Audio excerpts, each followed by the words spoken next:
Richard Archimond was born a mistake. In a world of divine magic, he was a half-blood outcast, beaten and broken by the very students he was meant to lead. But his enemies made one fatal error. They didn't realize that Richard's mother was an elf goddess. And his father? He's the most terrifying man to ever draw a blade. Hidden in his blood is a power that makes the gods tremble. From a bullied outcast to the only student of a legendary mage. This is how Richard broke the Magic Academy. We begin on the continent of Athorn, a land governed by the Holy Alliance Empire, whose foundation is built upon the faith in the moon goddess, Elucia. With the goddess's blessing, a new continental order has been established. It is a world of beauty and grace, where elegant figures are surrounded by ethereal blue butterflies. Divine arts and magic are woven into the very fabric of the land. But this also means that dark powers, like necromancy, exist in the shadows. In a remote castle under the full moon, the Empire keeps a close watch. The ruling powers have decreed that any non-orthodox abilities must be strictly supervised, sealing them away in forbidden texts. A robed figure declares that these powers must be banned, lest they find their way into the world and corrupt the hearts of the people. The scene shifts to a bright, sun-drenched day. In a lush green forest, the leaves rustle with unseen movement. Something is crashing through the undergrowth. A massive wild boar with sharp tusks bursts out from the bushes. It pants heavily, clearly agitated and on the run. The boar continues its frantic escape through the forest. Suddenly, it's violently yanked off its feet, caught in a hidden trap. The boar lets out a piercing squeal that echoes through the quiet valley. From the shadows of the trees, a figure watches with satisfaction. The prey has taken the bait. The figure is revealed to be a young boy with white hair.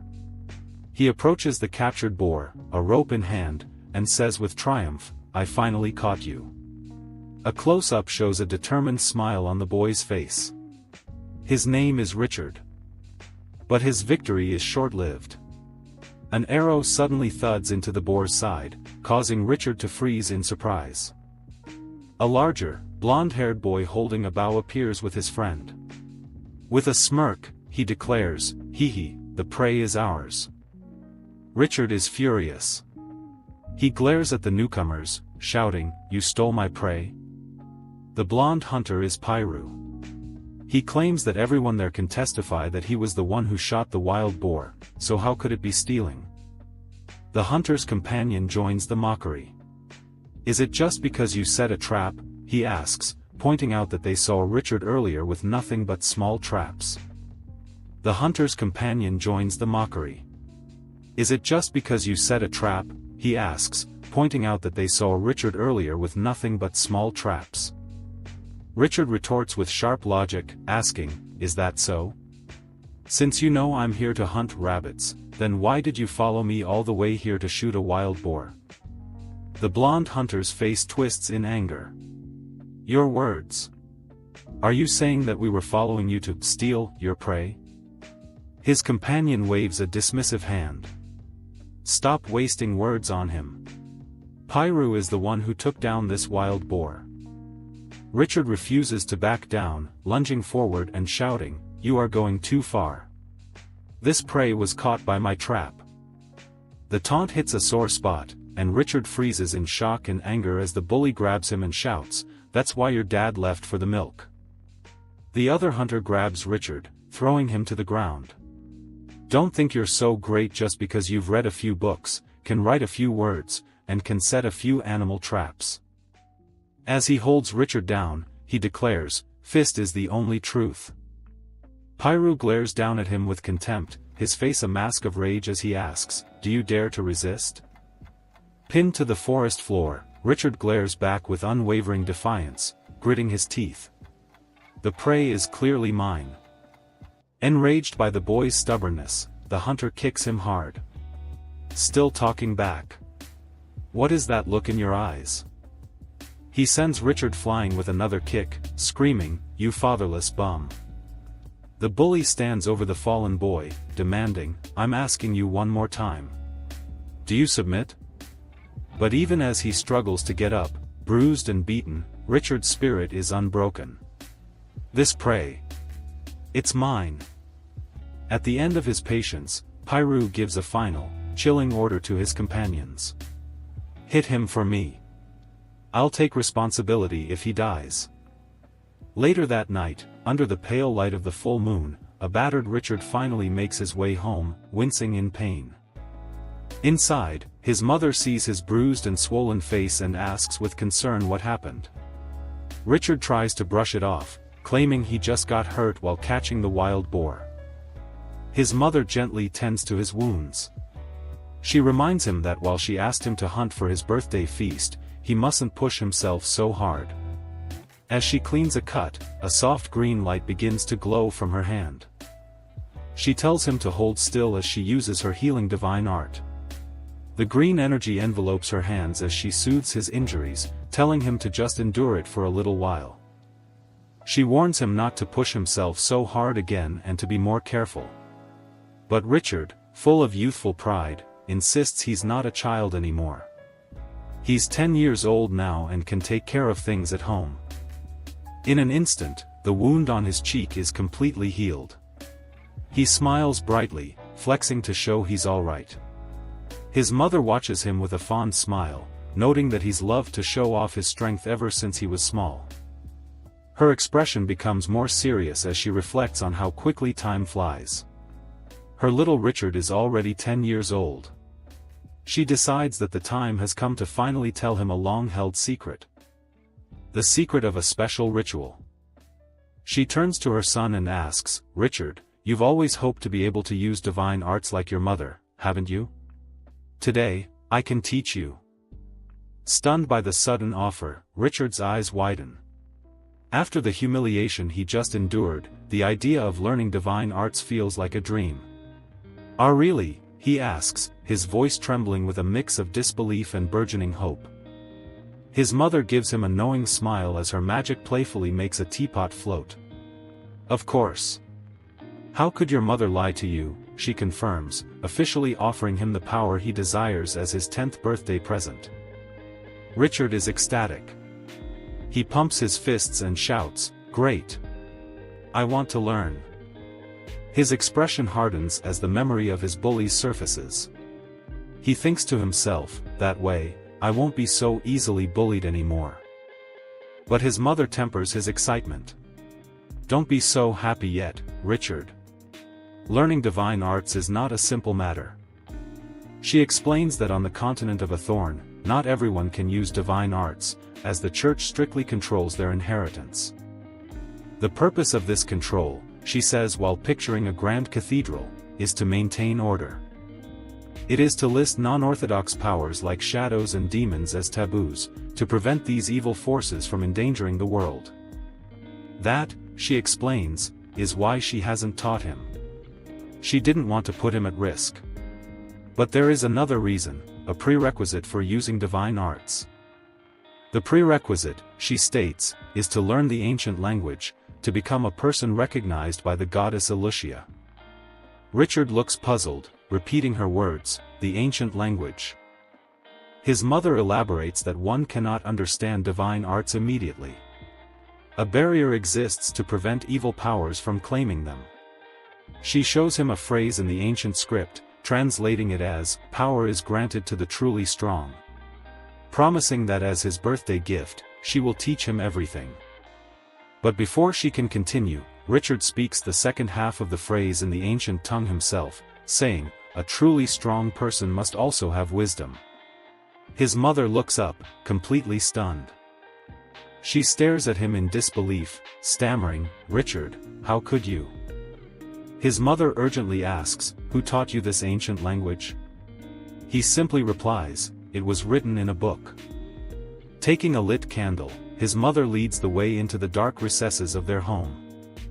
There, in the dusty attic, Richard points up to a book lying in a mysterious, glowing blue circle on the floorboards.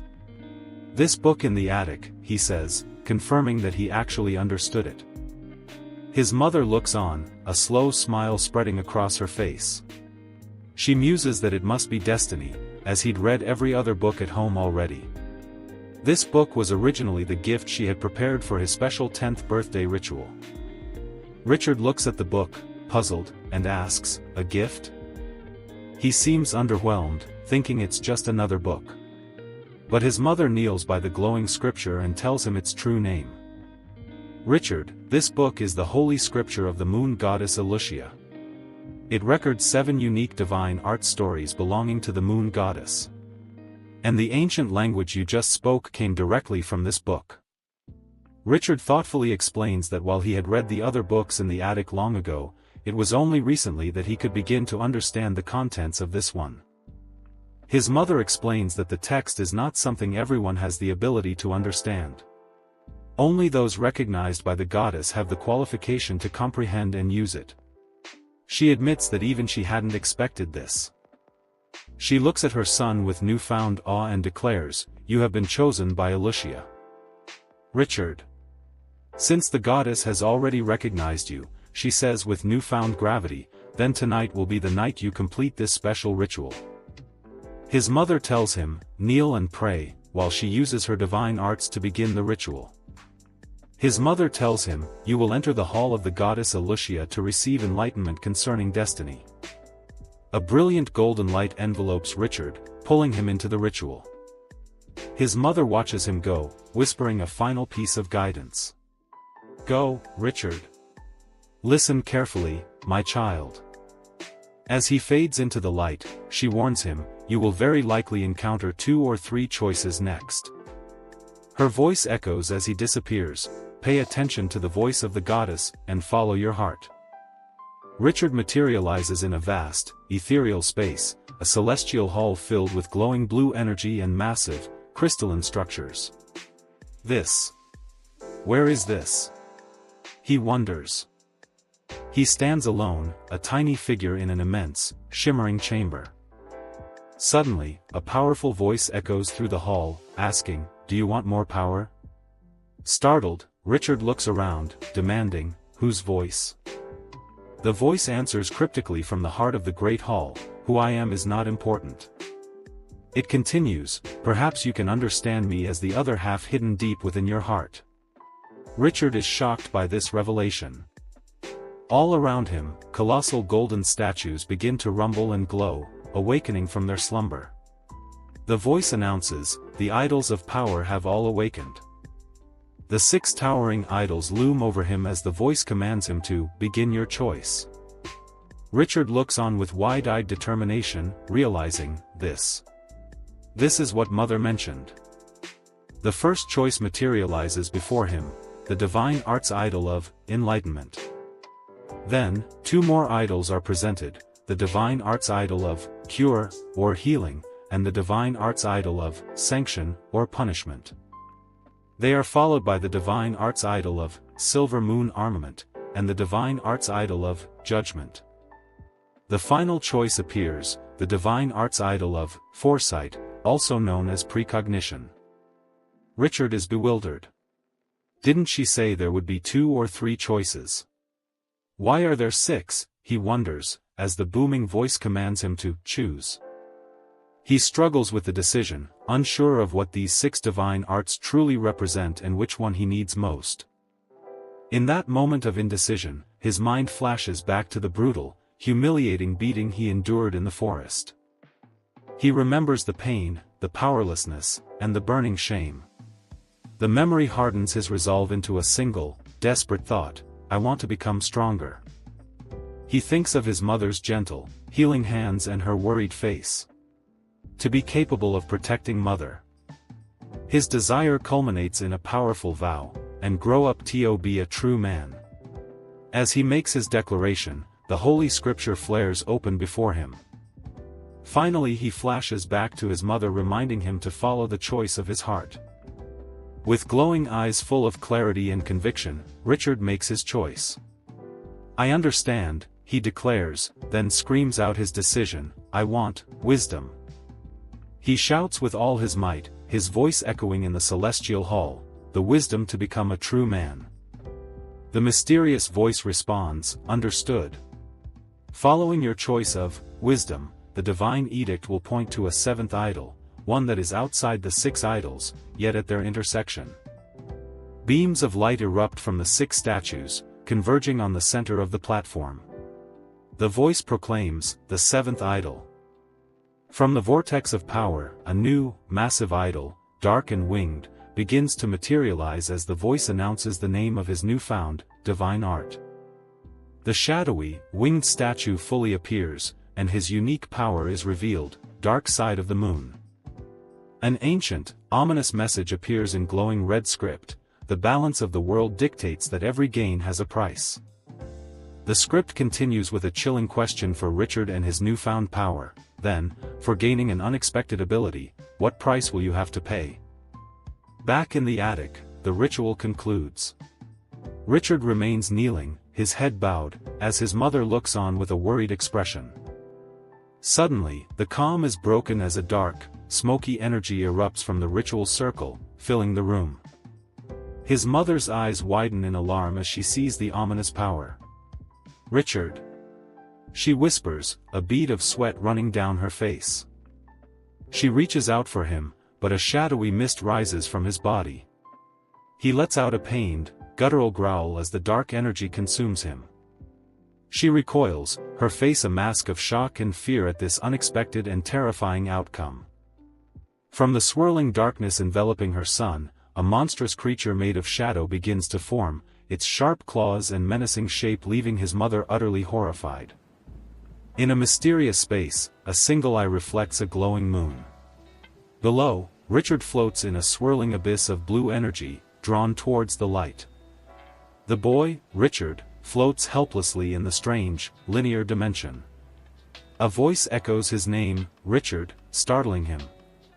The voice who is revealed to be Richard's mother, Elaine, who urgently calls out, "My child," as she is struck by possessed Richard. Suddenly, Elaine is struck and sent onto the attic floor.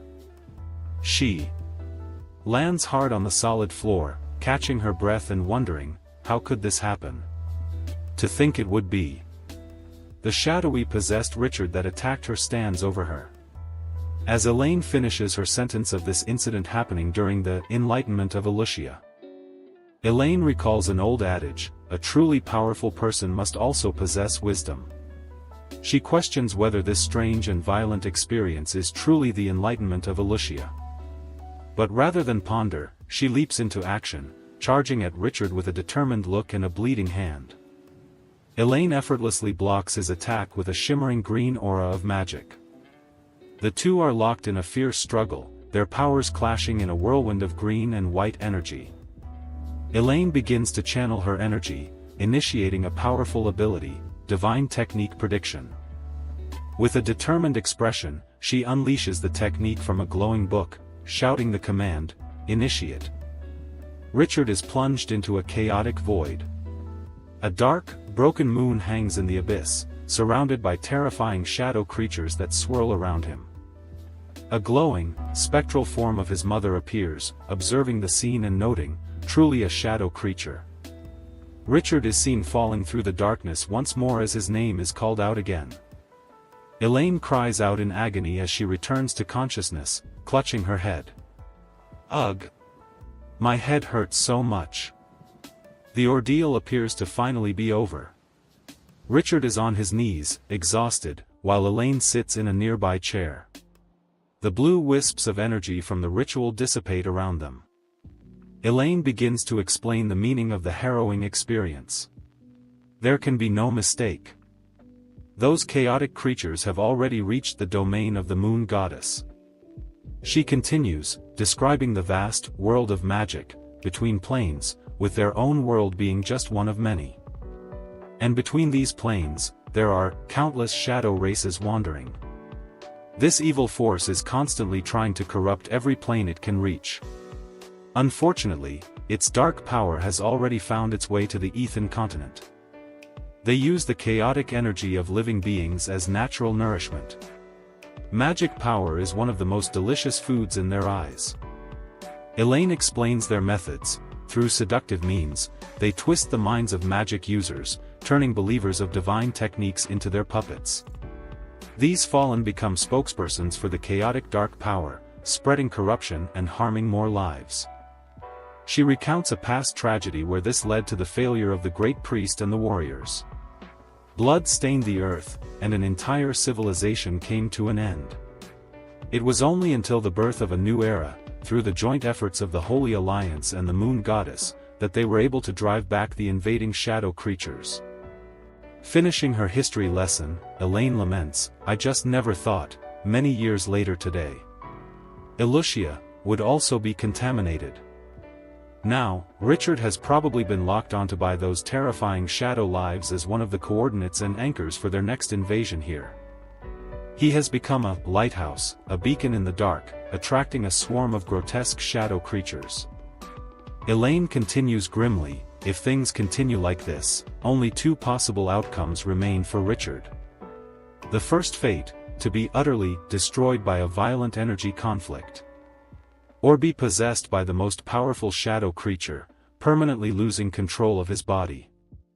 Elaine gazes out the window at the full moon, her heart heavy with despair. Is this Elucia's punishment, she wonders. She sighs, lamenting her lost power. If I were still the great priest of Elucia, the enlightenment wouldn't have mutated. She thinks, her expression filled with regret.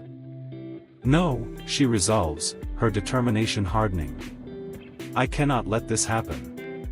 It's all because I didn't think things through enough that Richard was put in danger. Filled with a new sense of urgency, she begins to frantically search the room. Where is it? She finally finds what she's looking for in a desk drawer, an old scroll tied with a ribbon and a golden quill. She holds the ancient parchment, her eyes filled with a mix of hope and sorrow. Although 10 years have passed, Elaine prepares for another ritual, her magical energy swirling as she holds the glowing quill to the ancient scroll. She recalls her former strength. The person who was able to destroy the elf royal court back then, should be able to deal with shadow life. As golden energy bursts forth, she begins the chant, invoking a powerful name, Isaiah Satan Talia Akmand. The ritual culminates in a blinding explosion of golden light. Elaine explains the meaning of the spell. The burning light symbolizes that this name, written with magic power, has touched the law, transmitting it to the owner of the name. For them to perceive. Elaine watches, her eyes open and aware, absorbing the powerful magic. The scene shifts, taking us back in time. 11 years ago. In a dark, rocky cavern, a man with dark hair tells a younger Elaine that she must survive. We don't have much time left, he says urgently. Leave the pursuers to me. The younger Elaine, her pointed elf ears clearly visible, cries out, I can't let you go alone. He embraces her tightly, interrupting her protest. Elaine. There's no time. Take good care of our child. With tears in her eyes, Elaine listens to Goden's declaration about their son's destiny. He is the future of the Akmand family, a man with the bloodline of a demon. I confer this surname upon him. In their final embrace, Goden entrusts her with his legacy and a promise for the future. I hope that one day, you can tell him, my name as his father, Goden Isaiah Satan Toria Akmand. In the final moment of the flashback, Goden unleashes his power, and trusting Elaine with his last wish, raise him into a true man. Back in the present, Elaine is surrounded by golden light. She speaks to her lost love, Goden, I have lived in seclusion with our child here for 10 years. I didn't expect you and our child to meet in this way. Her own elf ears now visible, she extends a hand glowing with power and calls out to the memory of her husband, he needs you. Invoking her past authority, she unleashes her full power, in the name of the great priest, Begond. A powerful beam of light erupts, enveloping Richard. The divine magic shines like a beacon from their home, piercing the darkness of the night. After the intense ritual, a calm settles. Richard stirs, and his mother holds him gently, relieved. You're awake. My head hurts so much. What happened? Richard asks, disoriented. I remember I saw the full moon and then. Elaine soothes him, "It's all right now, Richard." As his senses return, Richard notices something startling about his mother's appearance. "Ah. Mom, you." Elaine smiles gently, revealing her long, pointed elf ears. "No need to be surprised," she says softly, "this is what Mom originally looks like." Richard tries to piece together his memories. "Just like that, I chose wisdom." Then the seventh goddess statue appeared. After that, my impression became more and more vague. But I vaguely still remember. I was taken to another space. The feeling there was completely different from before. He describes the strange, ethereal plane, oppressive. Dead silence. In that space, he sat before a massive moon that left him with a single, cryptic sentence. He explains, just like the front and back of the moon. "I obtained wisdom, and the truth behind the wisdom." Puzzled, Elaine asks, "Truth?" Richard adds, "I have never heard of an ability like truth existing in the Enlightenment. Although my consciousness was a bit blurry at the time. I remember this sentence very clearly." Elaine listens intently, her expression turning serious as she considers the implications of this new, unheard-of power. Truth. Could it be? A flicker of understanding, or perhaps deeper concern, flashes in her eyes. Richard confirms the change within him.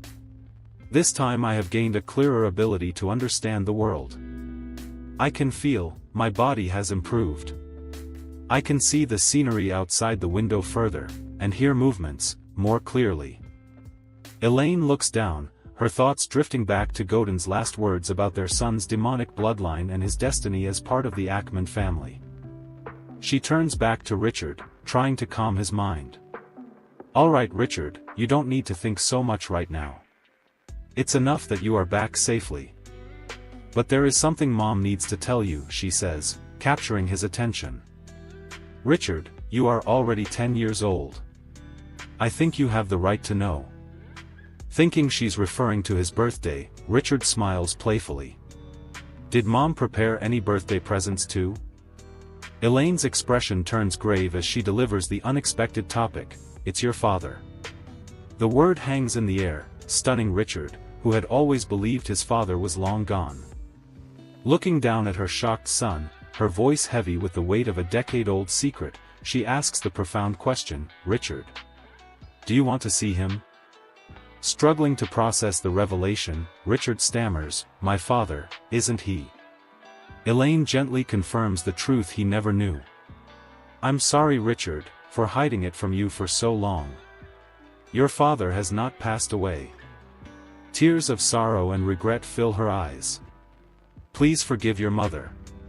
Because too many things happened in between, so we had no choice but to. As long as you are willing, I think you will see him very soon. The person he sent should arrive soon." Richard looks at his mother, his own emotions swirling. He turns her question back on her. "Mother, do you want to see father?" He stands before her, no longer a confused boy, but a young man with a purpose, says, "As long as Mom wants to see him." With fierce determination burning in his eyes, he makes a vow. "Then I also want to see Dad."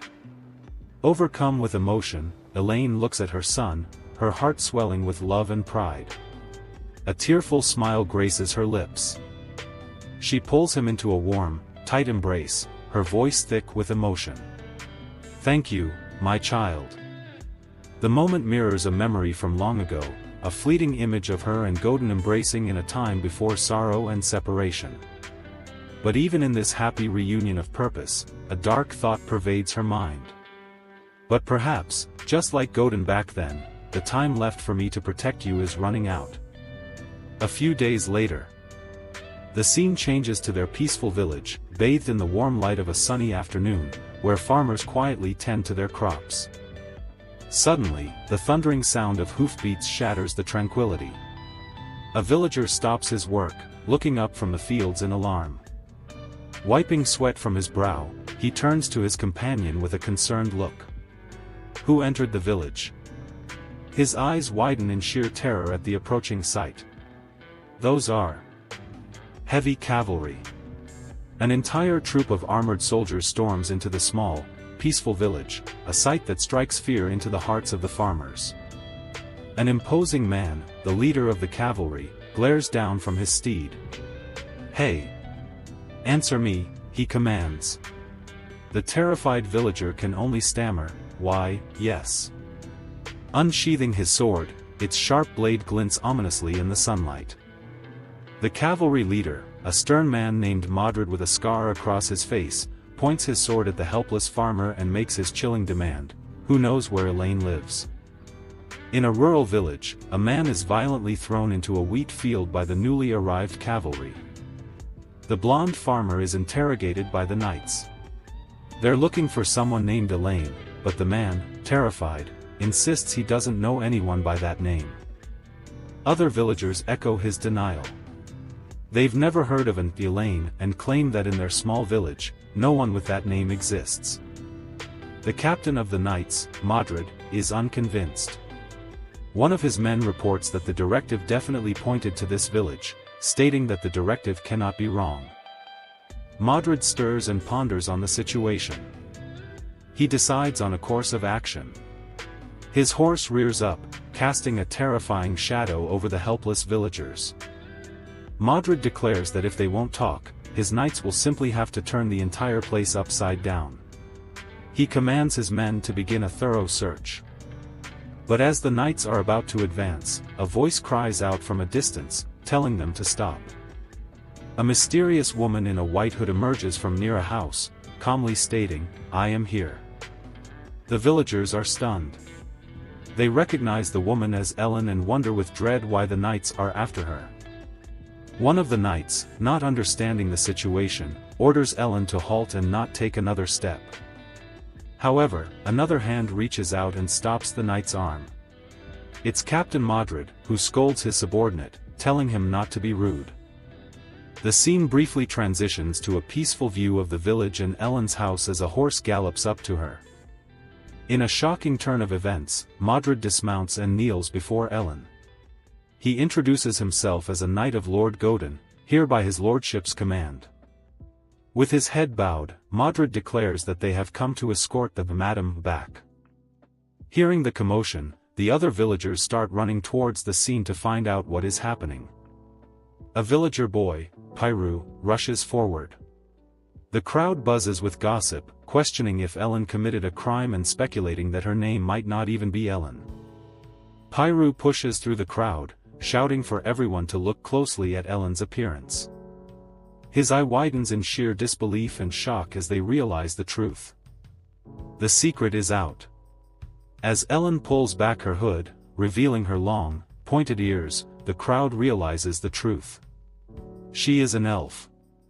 And beside her stands her young, white-haired son, Richard. Ellen, whose real name is Elaine, turns to her son, Richard.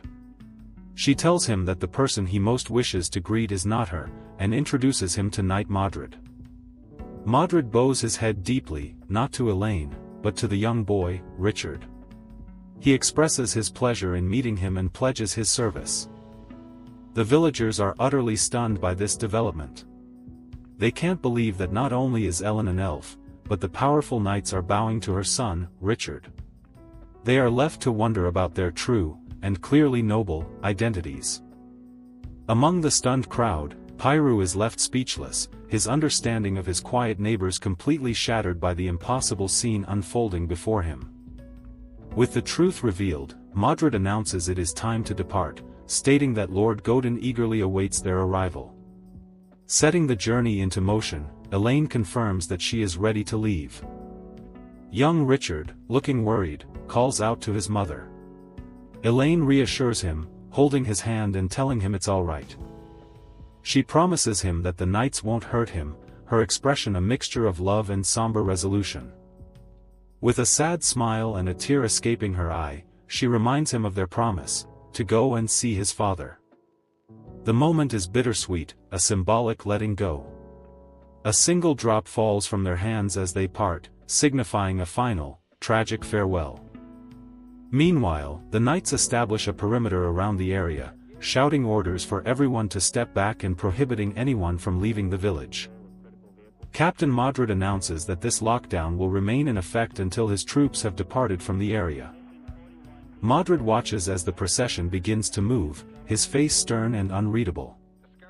Richard is placed on a horse with a knight and they begin to ride away from the village. In his thoughts, Madrid confirms the boy's identity: this kid is the son of Lord Goden. As he looks upon the boy, Madrid's internal monologue finishes the thought: Richard is the heir to the Archmond family bloodline. But as they are leaving, a knight frantically rides up, shouting to Captain Madrid that something is wrong. The knight reports that Madame Elaine has vanished. Richard and Madrid both turn back in shock. The knights are confused. She was supposed to be in the carriage. One explains that she claimed to have forgotten something and went back, but the soldier following her lost her in a sudden gust of wind. The panic escalates as another soldier arrives with terrible news: the village is on fire. From the back of the procession, the villagers cry out in terror, pointing to the source of the blaze: it's Ellen's house.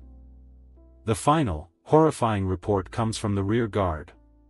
Madame Elaine returned to her home, and immolated herself. Richard and the knights look back towards the plume of smoke in absolute horror. The word "no" escapes Richard's lips as his mind struggles to process the catastrophic news. Pure instinct takes over. Screaming in denial, Richard throws himself from the horse and tries to run back towards the fire, but he is quickly intercepted by the knights. He's thrown to the ground as they struggle to restrain the grief-stricken boy. Richard fights against them with all his might, screaming for them to let him go. He cries out that his mother didn't say it would be this way. Tears streaming down his face, he continues to struggle against Captain Madrid, desperately pleading for them to release him. Madrid holds the boy fast, his face grim. He yells at Richard to calm down, declaring that this tragic end was Madame's own choice. As the fire rages, Madrid's narration describes her sacrifice as an act that was pure and brave. A silhouette of Elaine stands defiantly in the flames, willing to burn her own life to ash to protect the things she cherished. Madrid calls her a woman truly worthy of Lord Goden. As Richard weeps, reaching for the fire, the captain tells him not to disappoint her expectations and everything she has done for him. The scene flashes back to a quiet night under a full moon. Elaine tells a younger Richard that they will soon be leaving the village where he was born. Richard asks her why she waited until after his 10th birthday to tell him the truth about his father being alive. The flashback continues. Stroking his hair, Elaine tells Richard there was no other way. She confesses that due to her own negligence, something terrible happened to her, and the only solution left is to ask for his father's help. When Richard asks how she met his father, Elaine looks out the window, explaining that their story is too complicated to tell. She reveals that because of powerful forces and complex issues, she was forced to take him into hiding under assumed names. She explains that it wasn't until a recent ritual that she was forced to revert to her original elven appearance. As Richard admits his own shock at the revelation, Elaine grows somber, stating that she has little magic left and her illness will only get worse. Richard's eyes widen in alarm as he processes her words. "Mom, are you sick?" he asks, his voice filled with fear. Elaine confirms his fears, her expression grim. She says that this illness cannot be overcome. Then she delivers the ominous truth: one party must make a sacrifice. She looks at him sadly, telling him that after taking him to his father, she will need to leave him for a while in order to cure the illness. Richard immediately protests, crying out that he wants to go with her. But Elaine gently tells him not to be willful, reminding him that this is all for his sake and that he should be obedient if he wants her to get well quickly. Devastated, Richard can only stammer, "But I..." Elaine looks at her son, her gaze full of love and resolve, as she prepares to give him her final words of comfort. "Remember, Richard," she says, pulling him into a final embrace. "No matter where you go, Mom will be by your side." The flashback ends, and the scene returns to the brutal present. Richard lies unconscious in the back of a hay cart, having been knocked out by Modred's men to silence his frantic cries. Modred orders the carriage to depart first, instructing his knights to protect Richard at all costs. One of the knights questions the appropriateness of knocking out Lord Goden's child, but Modred coldly replies there was no better way. The knight then asks for orders regarding the village. Modred issues a chilling command: a small group of the women are to be allowed to escape to spread the news that the madam is dead. The knight then asks about the fate of the remaining villagers. His face darkens as he explains the grim reality of their situation.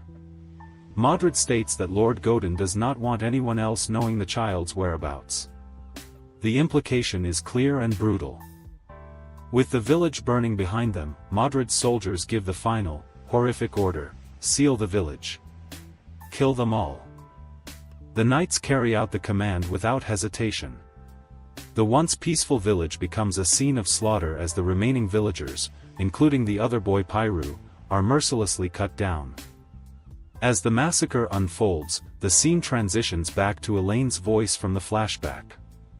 Richard had asked her, "Mom, what kind of person is father?" Her answer was simple and terrifying: a madman. She revealed his terrifying past. 10 years ago, Richard's father, Romeo Archimond, single-handedly annihilated the Elven royal court in the Evernight Forest. His actions were so devastating that they shook the entire Holy Alliance. Despite this, Elaine admitted that she hadn't had any news of him for many years. However, she had heard that he has since become a marquis, and now resides in a place named the Black Rose Castle, which looms ominously in the distance. Sometime later, Richard groans, waking from his forced slumber. The trauma of the day's events has taken its toll. His eyes snap open, the last word he remembers crying out is "Mother." Richard sits up, dazed and confused. He finds himself in a luxurious, unfamiliar room with a warm fire crackling in a large fireplace. He clutches his head, trying to piece together the fragmented memories. He only recalls being pinned to the ground by one of the knights, and then, nothing. Then, the full, horrifying memory comes rushing back: the fire, his mother's sacrifice. His eyes widen in panic and grief. In a frantic surge of adrenaline, he leaps out of bed, shouting for his mother. He has to find her. But as he stumbles into the room, a sudden knock at the door stops him in his tracks. Startled and on edge, he calls out, "Who is it?" Slowly, the large, ornate door creaks open. A young maid with long, light brown hair appears. She sees Richard and calmly says, "It seems you are awake." She informs him that she has put his clothes out and that he should bathe and change. Richard is flustered, suddenly aware that he's only in his shorts and feeling completely out of place. He panics, asking why she has his old clothes. The maid simply directs his attention to a new set of clothes, points him toward the bathing area, and ignores his outburst. She tells him to wash up properly, her tone professional and distant. "His lordship is waiting to see you," she adds before turning to leave. Richard repeats her words, "His lordship." The reality of his situation, and who he is about to meet, begins to sink in. After bathing, he gets dressed in the unfamiliar, high-quality clothes laid out for him. Now dressed as a young nobleman, Richard looks a world away from the village boy he was just hours ago. He looks around the massive room and can only think, this place is really big. The camera focuses on a golden candelabra, a symbol of the immense wealth and power that now surrounds him. He walks nervously through the grand, intimidating halls of what he now knows is the Black Rose Castle. With a deep breath and a determined, albeit nervous expression, he heads toward the main hall to meet his fate. He arrives at the bottom of a grand staircase. From the darkened landing above, a calm, commanding voice rings out, "We finally meet." He arrives at the bottom of a grand staircase. From the darkened landing above, a calm, commanding voice rings out, "We finally meet." The man steps out of the shadows, revealing an imposing figure with striking black and white hair and a red rose on his lapel. It is his father, Marquis Romeo Archimond. He looks down and addresses the boy by his full, noble name, Richard Archimond. My bloodline. The scene opens on a lavishly lit dining hall, viewed from the quiet darkness outside a large window. Inside, someone is having a meal, their hands elegantly cutting a piece of meat on a porcelain plate. A young boy with white hair, Richard, strangely eats a piece of food that is literally on fire. A voice from across the table remarks that while life has its hardships, one should always have a passion for good food and drink, something Richard's mother, Elaine, often said. The voice adds that Richard's personality is very similar to his mother's. At the mention of his mother, Richard's expression darkens, a flicker of turmoil in his eyes as he chews the food. The speaker is revealed to be Lord Goden, a man with striking black and white hair. He tells Richard that Elaine made a great sacrifice for both of them, protecting Richard and preserving Goden's own identity. He then addresses the boy by his full name, Richard Archimond. Richard, angered, slams his hand on the table and shouts that his name is Richard, rejecting the surname Goden used. Goden calmly retorts that whether Richard admits it or not, Elaine never gave him the name Moonsong. Therefore, his surname remains Archimond. He continues, explaining that in the end, Elaine entrusted Richard to his care. Regardless of what she told him about his origins, the blood of the Archimond family flows through his veins. Goden elaborates that this bloodline is of the Archimond nobility, which exists under the current Holy Alliance Empire. He recounts their history. The Archimond family should have a Grand Duke rank, but due to their madness, they were destroyed by other noble families, becoming a thorn in their side, a lower-class family that doesn't follow etiquette or rules. Changing the subject, Goden mentions that in the eyes of those old noble families, there is a great figure who enjoys eating raw flesh, as he begins to slice a piece of uncooked meat. A close-up shows the knife slicing into the blood-red, raw meat. Goden reveals that this person demands flesh be carved from a living body and consumed within an hour. He is known as Philip the Bloodthirsty. Richard looks on in horror as a menacing, crowned silhouette flashes on screen. Goden holds a red rose, his expression sinister, as he continues his dark tale about this man. He explains that a man like that is somehow publicly recognized by the Empire as the epitome of a true nobleman, and he asks Richard if he knows the reason why. With a chilling smirk, blood dripping from his mouth as if he'd taken a bite of the raw meat, Goden begins the shocking revelation. Because that, Philip the Bloodthirsty, is none other than His Majesty, the greatest emperor of the Holy Alliance Empire. He commands the Empire's forces, and yet the old noble families all fawn over him. Richard is completely stunned, unable to process the fact that the cruel emperor, who rules their empire, is this monstrous figure. And because of this, Goden explains, the Archimond family, their family, have become the mad and dangerous outsiders that everyone speaks of. Goden states that since Richard has inherited the Archimond surname, he too must unfortunately become strong and powerful. He finally realizes that this is the reason his father and mother were willing to make sacrifices, to resist this oppressive rule. Richard quietly asks if the goal is to resist. Goden scoffs at the notion. No, he declares. He simply refuses to submit to the feeling of being controlled by that kind of trash. He then looks down upon the boy, telling him that at only 10 years old, he thinks of the world in far too simple terms. Goden delivers a chilling warning: when Richard truly understands the truth, he might discover that the person closest to him is no different from the bloodthirsty emperor. Their intense conversation is interrupted by an aide, who apologizes and reports that spies from other noble families have been captured in their territory, an organized group of over 100 commoners. Without a moment's hesitation, Lord Goden gives a chilling order: dispose of them all, regardless of their status. Richard looks on, shocked by the casual display of brutality. Leave no one alive, Goden finishes. After his aide confirms the order, he turns his attention to a woman with long blonde hair standing nearby. Goten informs the woman that, as Richard's older sister, his life in the castle is now her responsibility. She solemnly accepts. Richard, in shock of realizing he has a half-sister, suddenly stands, desperately asking Goten what his mother truly meant to him. Goten pauses, his expression unreadable and cast in shadow. He delivers a heartless blow, stating flatly, "Now, Elaine means nothing." Richard is visibly crushed by the cold dismissal of his mother. Goten continues that Elaine's final request was to entrust Richard to his care, as she placed her hopes in him. However, Goten coldly states he has no interest in fulfilling her wishes, warning it won't be easy. Richard trembles with suppressed rage as Goten tells him that even though he is in his care, he will not be helped directly, nor will he be granted power.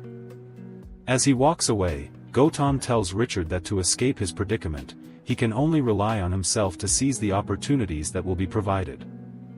The scene shifts to a memory. Richard once asked his mother if, after so many years, she still loved his father. She replied that she did, and hoped that Richard would be able to like him too when they finally met. The memory fuels his present anger. No, he thinks, his face twisted in a furious scowl.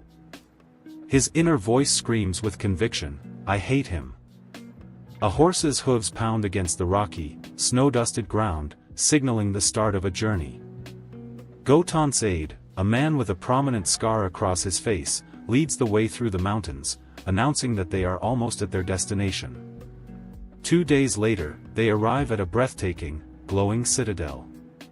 The aide informs young Master Richard that this is the Magic Tower City, Deep Blue, the training ground Lord Goten has arranged for him. As they approach a tower, the aide informs Richard that his new mentor is inside. The tower glows with an intense blue light, surrounded by swirling magical energy and symbols. Richard is completely awestruck, letting out a "wow" as he takes in the full view of the legendary city of magic floating in the sky. He marvels at the buildings, which seem to be crafted from gleaming, crystalline structures. He sees all kinds of magic users, dressed in robes and pointed hats, walking the streets of the enchanted city. His eyes sparkle with pure childish wonder. He thinks to himself, "I've really only ever seen this in Mom's books." As he's lost in awe, Goten calls out to a crystal for old time's sake, he is to diligently instruct the young master. The figure, Richard's new mentor, turns around. He scoffs at the mention of old-time sake and immediately complains that a marquis still owes him for a lot of materials. Goten retorts that the principal has been paid, but they refuse to acknowledge the exorbitant interest he's demanding. Goten cuts him off, telling him to stop the nonsense. He insists the mentor should be well aware of the identity and background of his new student. More importantly, he adds, young Master Richard possesses extraordinary magical talent. But the mentor is unmoved. He refuses to work for free, boasting about how many magical geniuses he has to turn down every year. He then declares that before anything else, he demands to inspect the goods. Richard can only look on, wondering what it means to be inspected. The scene opens by establishing a core rule of its magical world: magic is not a skill that can be learned by just anyone. It is an exclusive gift. Only those born with special constitutions or into specific bloodlines have a chance to wield it. To identify these individuals, a place called the Spring of Assessment was created within the Deep Blue Tower City to screen and grade their potential. An assessor with white hair and a large blue hat announces that everyone should line up and await their assessment results. A man screams in agony as he undergoes the trial. The results for the 76th tester are announced: white, entry level. A group of female assessors gossip amongst themselves, wondering which rich young master is attempting to learn magic this time. They note with disappointment that the testers so far haven't been impressive, with no one even reaching an intermediate level. Meanwhile, Madrid, a knight in a red hood, speaks to a nervous young boy named Richard. He reassures him that it will be his turn soon and tells him not to be nervous, but to endure the process. An announcement is made: the 77th tester is about to begin. As Richard walks forward, the crowd begins to jeer. They mock his simple, farmer-like outfit and his young age, laughing at the sight of a child participating. Standing in the center of the vast spring of assessment, Richard is instructed to remain and accept the trial of the spring water. As the magic surges around him, Richard grits his teeth in pain, exclaiming that the magic is impacting his body and it hurts. Watching from the sidelines, Modred and other retainers shout for their young master to hold on, revealing their allegiance and determination not to let down Lord Godo. A memory of Lord Goton flashes in Richard's mind, his words echoing, "Go fight for those opportunities one gave you." Fueled by this memory, Richard's expression hardens with determination. He refuses to let Lord Goton look down on him. The assessors look on in complete shock. One points out that the kid has held on for over 10 minutes, calling it amazing. The blonde female assessor, holding a glowing golden orb, announces that the grading results are in. A massive surge of golden energy erupts from the spring. The result is declared, Gold, Advanced Level. But amidst the golden light, a close-up on Richard's eye reveals something is wrong. A hint of red shows a sinister transformation is beginning. The scene is overlaid by a blood-red moon hanging over the academy, signaling a dark turn of events. Richard lets out a horrifying scream as the golden energy becomes corrupted, and dark, shadowy power begins to mix with it. The system flashes a warning: an unidentified anomaly has been detected. Danger! The onlookers and assessors are thrown into a panic, questioning the black energy and the type of magic Richard is using, something none of them have ever seen before. Modred stares in shock and realization. He identifies the dark power manifesting before him, a shadow creature. A thought flashes through Modred's mind, recalling the past worries of the Madam. In a flashback, Modred is seen speaking to Elaine, Richard's mother. She explains that it is for this reason that he must contact Lord Goton for help, despite knowing it will cause trouble among the human noble factions. He feels he has no other choice. Richard's mother, the Madam, asks Mordred, "Please protect Richard for me." Finishing his memory, the knight Modred kneels and pledges his life to his cause. With grim determination, he vows that he will do his utmost to protect the young master, Richard. Back in the present, without a moment's hesitation, Modred leaps into the swirling vortex of dark energy to save his master. He plunges headfirst into the chaotic mass of shadow creatures that have surrounded Richard. Modred strikes down, attempting to cut through the shadows, but he is immediately met with overwhelming resistance as the dark energy consumes him. He grits his teeth, realizing the shadow energy is far too strong. Covered in wounds and blood, he screams that with his human body, it's impossible to break through the dark power. Watching the chaos unfold, one of the female assessors panics, shouting that an unidentified, intense anomaly has appeared and requests immediate backup. Another assessor replies with wide-eyed shock, announcing that the legendary mage has already gone to deal with the situation. As Modred is being overwhelmed by the shadows, a powerful voice commands everyone to move aside. A figure with flowing pink hair, the legendary mage Sue Helen, descends and unleashes a blindingly powerful blast of magic that cuts through the darkness. Sue Helen looks down at the scene, noting that Richard, the boy from the bloodline that Goton entrusted to her, is being targeted by shadow creatures. A silhouette of Richard, his eyes glowing with blue energy, is seen as Sue Helen declares him the chosen child. With a swift and powerful movement, Sue Helen strikes down one of the monstrous shadow creatures. Modred, witnessing her immense power, can only call out his young master's name. Sue Helen calmly stands amidst the dissipating shadows, confirming Richard's name and stating that he has passed the quality inspection. Modred recognizes the legendary mage. With a confident, knowing smile, Sue Helen declares that Richard is qualified to become her student. The scene transitions to a quiet night, with the moon shining over the towers of the Magic Academy. Richard is lost in a dream, a terrifying vision of being surrounded by an inferno. In his nightmare, he sees the silhouettes of two figures amidst the flames, and he desperately calls out for his mom. A vision of his mother, her back turned to him amidst the fire, calls his name. She turns to face him, reaching out as she calls his name one last time. Richard screams for his mom as he jolts awake in bed, finding himself in an unfamiliar room.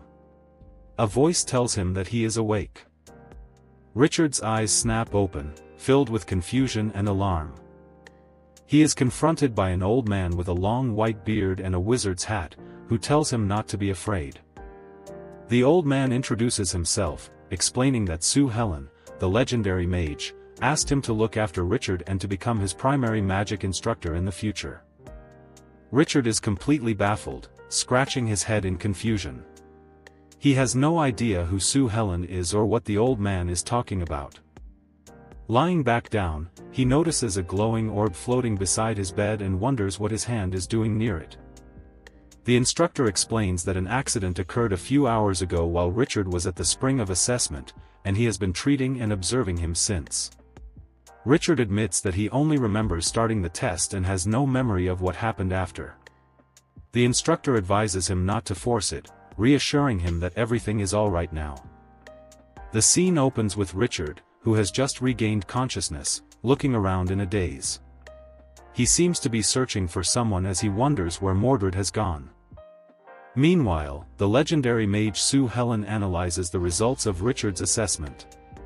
She notes that while he lacks elemental talent, his mental strength is excellent, a trait inherited from his mother.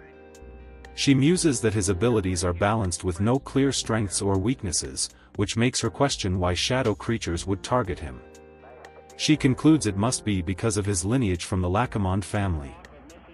Turning to face Mordred, Sue Helen informs him that Richard's treatment is complete.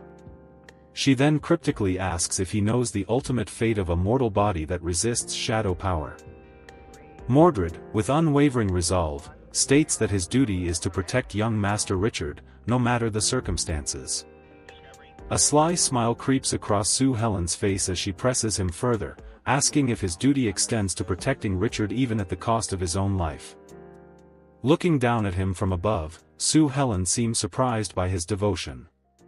Having known him for so long, she didn't expect such loyalty from Mordred. Changing the subject, she coolly informs him that the bill for the testing and treatment comes to a grand total of 116,000 imperial gold coins. Mordred calmly asks her to put it on a tab for now. This enrages Sue Helen, who snaps back that she isn't running a charity. Mordred then reveals his true purpose. Lord Goden is willing to discuss the price she mentioned before. Instantly, Sue Helen's demeanor shifts. A greedy, excited grin spreads across her face as she muses to herself, surprised that they're actually willing to offer those terms for the child. Mordred explains the gravity of the situation. He reveals that the shadow power within Richard is dangerously eroding his life, and that keeping him by Sue Helen's side is the only method they can find to suppress it. Realizing she has the upper hand, Sue Helen, as a legendary mage with the unique ability to suppress shadow power, asks what chips they're willing to pay. She makes a steep demand, the revenue of one of Lord Goden's 2 planes. Mordred is taken aback by the term, plane time, clearly unfamiliar with what she is referring to. With a sparkle in her eye, Sue Helen corrects him, clarifying her demand, no, Norland time. Mordred argues that her conditions have already exceeded the bottom line instructed by Lord Goden. Unfazed, Sue Helen issues a veiled threat, stating that if her terms aren't met, she can't guarantee she'll be able to teach Richard how to resist the shadow power in the future. Mordred sighs, acknowledging her reputation as the money grubber, Sue Helen. He agrees to return and discuss the matter with the Lord Marquis but hopes she can offer a bit more value to ensure the deal goes through.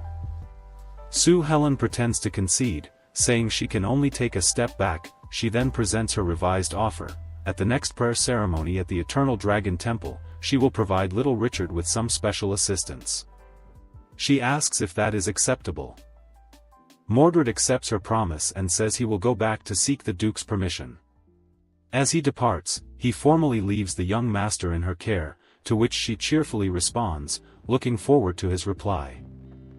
The scene transitions, showing the exterior of a grand tower at night, where Richard is presumably staying.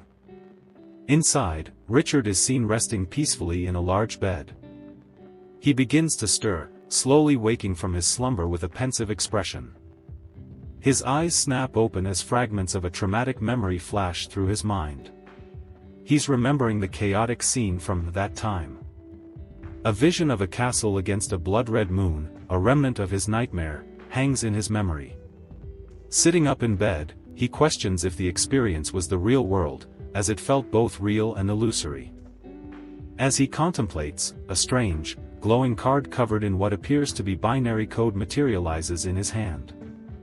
He rubs his eyes in disbelief, trying to make sense of the strange sight and wondering if he's just seeing things. But it's not an illusion. He lets out a sharp gasp as a blue, swirling light suddenly activates in his eye, bringing the strange phenomenon into focus. His shock turns to panic as he realizes the strange digital interfaces aren't just in front of him, but are appearing on the walls as well. He looks across the room, and the phenomenon is everywhere, even covering the chest and the weapons resting against the wall. Overwhelmed by the sensory overload, with binary code flooding his vision, he cries out in desperation, "What is happening to me?" The feeling intensifies, making him feel as though his entire world, his very perception, is shattering. He collapses to the floor, screaming, "Is it broken?"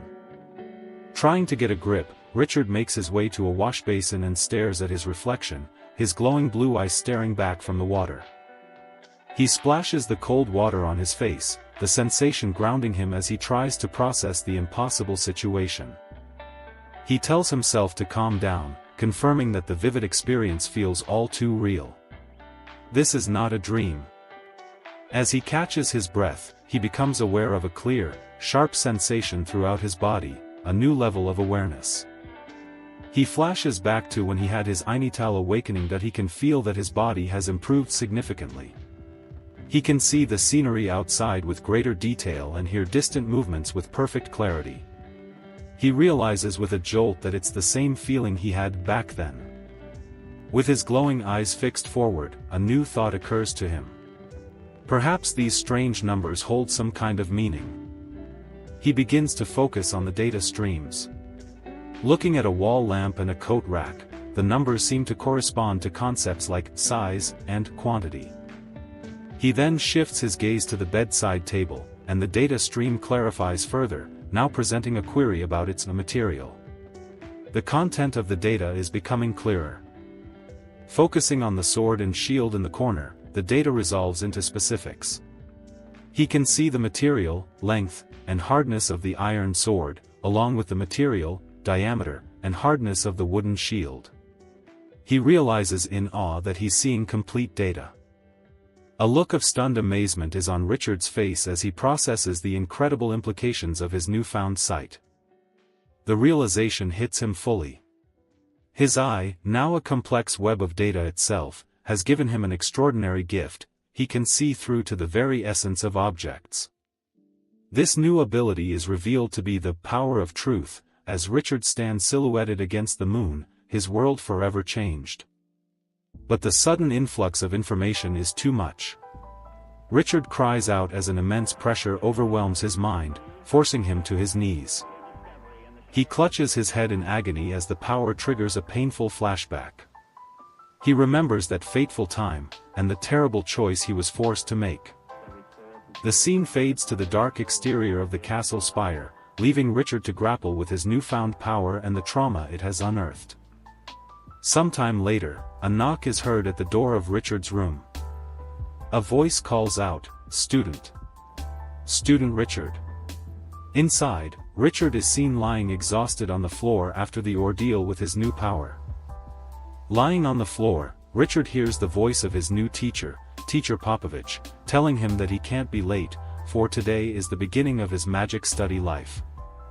Now dressed in new clothes, Richard follows his teacher through the sunlit grounds of what appears to be a magic academy. He looks around, slightly confused. He sees other students in robes greeting their own teachers and heading towards a large building, prompting him to ask Teacher Popovich, "Aren't we going to the classroom?" Pointing towards the other students, Richard asks if their classroom is in the main building. Teacher Popovich explains that Richard is not yet old enough to attend class with them. Furthermore, as it is his first day, he will be receiving special, individualized instruction. Teacher Popovich then reveals that it was the legendary mage, Sue Helen, who personally instructed him to teach Richard properly. He gestures for Richard to follow him. Richard follows, but becomes confused when they stop at a small, ordinary-looking pavilion by the road. He questions if this could possibly be their classroom, to which Teacher Popovich simply lets out a knowing chuckle. With a gentle and mysterious smile, the old teacher simply advises his new student to be patient. "We will arrive soon," he says, as he touches his finger to a magical, glowing clock face that has materialized in the air, indicating the use of powerful spatial magic.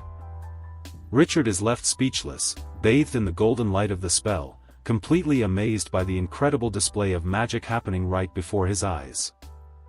They step through the magical portal, arriving in what appears to be a magnificent, sprawling library.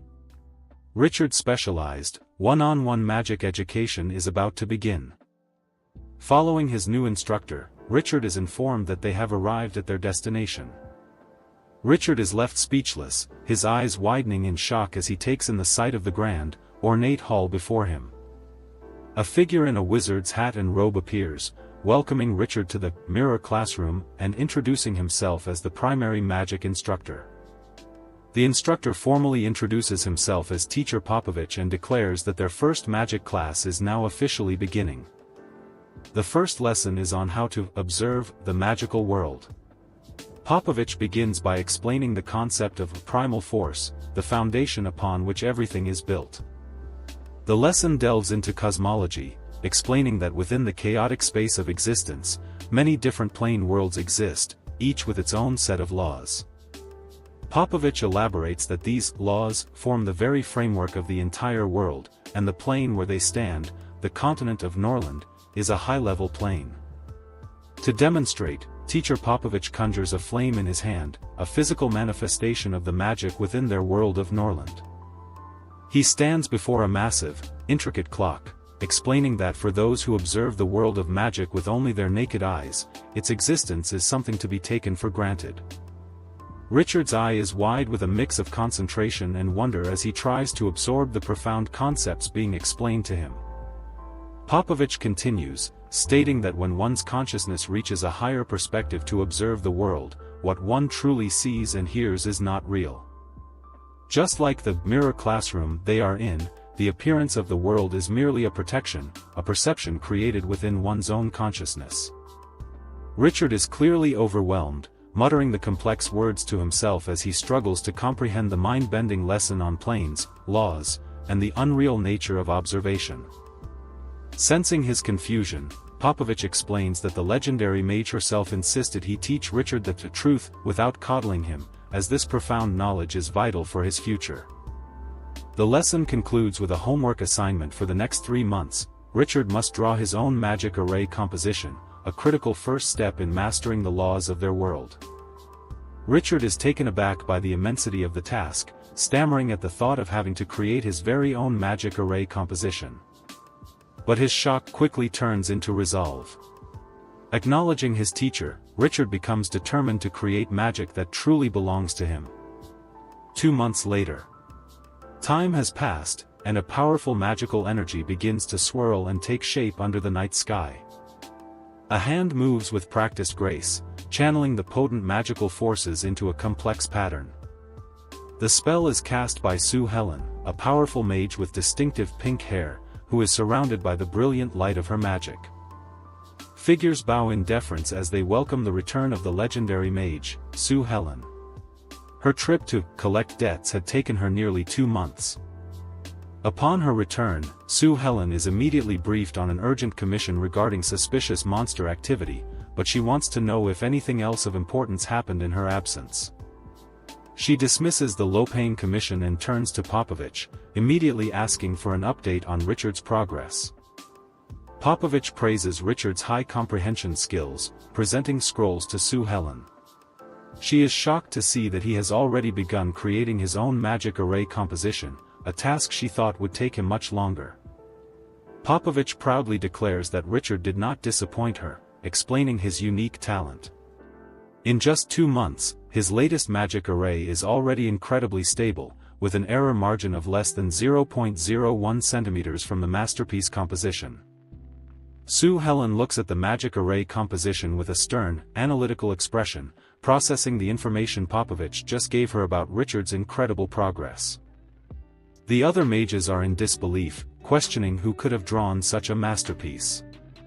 They speculate it must be a great mage of level 10 or higher, or perhaps a professional rune master, as the school currently has none. With a hint of pride, teacher Popovich informs the astonished crowd that their guesses are wrong. The composition came from the hands of a mere magic apprentice. The hall erupts in shock and disbelief. The mages can't believe that such a flawless work could have been created by a simple apprentice. Just as the debate intensifies, their attention is suddenly diverted by a massive commotion coming from the direction of the dormitory area. A spectacular explosion of magical energy, like a brilliant firework, lights up the night sky, originating from the dormitories. The bloom of magic is intensely powerful, confirming a significant magical event is taking place. Back in his room, amidst the swirling energy, Richard triumphantly shouts, "I succeeded, despite the rules against using magic in the dorms late at night." A crazed, triumphant grin spreads across his face. He reveals that after 2 months of training, he can finally use his ability to see through the essence of matter. He declares that by borrowing this unique ability, he has finally drawn the magic that belongs to him, punctuating his success with another burst of magical fireworks. Watching from afar, Sue Helen remarks on the very beautiful magic fireworks. Popovich confirms without a doubt that the fluctuation of energy is Richard's. Sue Helen is thoroughly impressed. She notes that Richard completed his 3-month assignment a month early and even created his own magic faster than most professionals. She concludes that the child is truly gifted. With his progress confirmed, Sue Helen's thoughts turn to a more serious matter. She asks Popovich about the status of Richard's dangerous shadow fluctuation during this period. Popovich, holding a glowing orb, reports that while he could feel the fluctuating aura of the shadow power, he could also sense Richard was working hard to actively suppress and control it. Understanding the situation, Sue Helen decides it is time for the next step in his development. It's time to let him go to his own school life. 7 months later. The scene shifts to a grand, towering structure, the Deep Blue Academy in Magic Tower City. It's the first day of the new semester, and a teacher urges the students to hurry. On the steps of the academy, students are seen rushing to class, anxious not to be late. A female teacher warns a student about having their credits deducted for being late.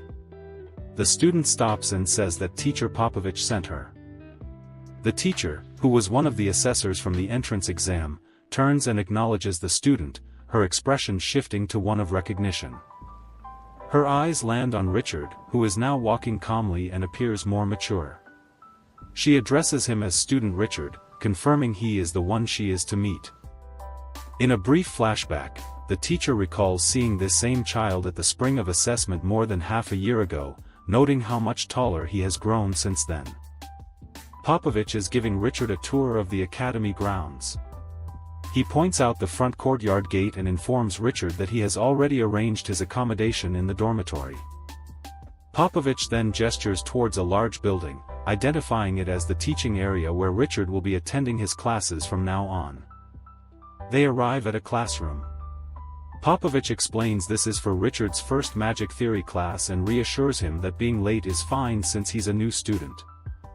Before leaving, Popovich shows some concern, telling Richard to let him know if he feels unaccustomed to anything, given the age gap between him and the other students. Richard, now looking more mature and self-assured, turns to his teacher with a calm smile. He reassures Popovich, telling him that it's okay and that he is more than capable of taking good care of himself. The scene opens in a grand hall, where students of a magic academy are gathered. A buzz of gossip fills the air as they discuss the imminent arrival of a new student, rumored to have an insane background and to be very young. The whispers continue, and one student reveals the most shocking rumor of all: the new kid is supposedly the legendary mage's newest student. Peipan, a student with an eye patch, listens to this with a look of stern disbelief. A teacher, wearing a large witch's hat, calls for order, telling the students to quiet down as they are delaying class. She announces that today, a new student will be joining them, sparking a fresh wave of excitement. The teacher formally introduces the new student, a boy with striking white hair. "This is student Richard," she proclaims to the class. A close-up shows Richard's face. He has sharp, turquoise-colored eyes and a calm, composed expression as the teacher announces that he will be studying with them from now on. One of the students, a girl with pink hair, notes that while Richard isn't a small child, he definitely looks younger than the rest of them. She eagerly asks the teacher if the rumor about him being the legendary mage's student is true. The entire class erupts in a wave of shock and disbelief. The idea that this young kid could be the student of the legendary mage seems impossible to them. The students begin to question Richard's qualifications, wondering what makes him so special when countless other powerful, accomplished mages have failed to gain an apprenticeship. The teacher once again has to shout for them to be quiet. The teacher appears flustered by the class's outburst, turning to try and address the rampant speculation. However, before the teacher can speak, Richard addresses the class himself, his voice cutting through the noise. He states clearly that he has never met the legendary mage they speak of. Richard cleverly clarifies his position. He states that he is just another student here to learn magic, and that his current mentor is Teacher Popovich. He formally introduces himself as Richard. With a confident, almost mischievous smile, Richard concludes his introduction by saying he looks forward to learning from everyone. Richard's explanation leaves the other students confused. They conclude it must have all been a misunderstanding, wondering how such a young kid could have become the legendary mage's student anyway. Peipan, the student with the eye patch, looks particularly annoyed by the whole affair. He grumbles and tells everyone to stop fooling around and pay attention to class. The school bells ring, signaling the end of the day. As the school day ends, students rush out, excited to play a match of magic ball. They make plans to meet at the exercise district, leaving Richard behind in the now empty hallway. Richard reflects on his first day of classes, thinking to himself that it's been a whole day of studying things he already learned in the mirror classroom. With an intense and bored expression, he concludes that the theories and spells were far too basic and uninteresting for him. The scene flashes back. Teacher Popovich informs Richard that he will officially integrate into campus life the following week. Richard questions this, reminding Popovich that his current magical knowledge already far exceeds the scope of ordinary student learning. Popovich acknowledges this fact but explains that Richard's talent is so great that he was already capable of handling the General Magic Academy curriculum 7 months ago. He was kept in the mirror classroom only because his young age and physical immaturity were a concern. Richard asks to just stay where he is, but Popovich refuses. He explains that letting him return to campus life is a decision agreed upon by both himself and the legendary mage, as it will be beneficial for Richard's body and mind. Richard looks frustrated, complaining that everything is decided by this legendary mage whom he has never even seen. He questions whether she can truly be called his mentor. Popovich gently places a hand on Richard's shoulder, reassuringly telling him, of course. He says that Richard should be rejoicing to become her student and that he must trust her. With a knowing smile, Popovich assures Richard that all these arrangements are for his own good. He leans in, adding with finality that everything is within the legendary mage's grasp. Returning to the present, Richard walks through the halls, pondering Popovich's words. He questions what he can truly learn this way and resolves to find his own knowledge in the library. His thoughts are abruptly shattered by an angry shout from behind, "Hey!" Richard turns to face his aggressor, his expression calm and his eyes sharp. It's Peipan, his face twisted with rage. He lunges forward, throwing a punch while yelling, "You liar!" Richard, unfazed, effortlessly dodges the attack. From a balcony above, other students spot the commotion. One points down, shouting, "A fight!" Richard's swift dodge sends Peipan stumbling forward, losing his balance completely from the force of his own missed punch. Peipan gets back on his feet, absolutely furious. He cracks his knuckles and yells at Richard, "You little brat! Who do you think you are, spouting lies over there?" Ironically, Peipan himself declares what Richard denied, shouting that this is the new student of the legendary mage, revealing his deep-seated jealousy. The two female students who were gossiping earlier watch from a distance. They recognize Richard and realize that he's about to be in big trouble. The girls discuss the situation, revealing that Peipan is a talented level 2 mage who has always held a grudge because he could never become the legendary mage's student. He had conspired to ostracize Richard, but Richard's public denial of the rumor thwarted his plan, leaving him flustered and angry. Peipan confronts Richard again, acknowledging his skill in dodging. He angrily questions why Richard won't admit to his status as the legendary mage's student. Meanwhile, two figures watch from the balcony. One of them, a woman named Minnie, asks her companion, "Is this your doing, Randolph?" She accuses him of telling the new lackey, level 2 mage Peipan, about Richard. Randolph denies that the self-important Peipan is his lackey. He admits that he just wanted to borrow Peipan's ego to test how much the new kid, Richard, weighs. Minnie warns Randolph not to play with fire. She reminds him that if Richard gets into any danger, even Randolph, who is also a student of the legendary mage, will be severely punished. Randolph, however, smirks, completely unconcerned. Back in the hall, Peipan grabs Richard by the collar, screaming in his face. "Kid! Are you scared? Answer me," he yells, calling Richard a weakling and a cowering turtle. The scene cuts to black, with white text indicating a flashback, 7 months ago. The flashback begins, showing Richard's hands, wrapped in bandages, as he strikes a wooden training dummy. He's exhausted. A younger Richard complains to teacher Popovich, wondering why they are doing physical training instead of learning magic. Popovich explains that to be a great mage, one needs a strong body as a container for powerful magic. He reminds Richard of his desire to become stronger to protect others and declares that for the next half year, he must undergo a devil's training.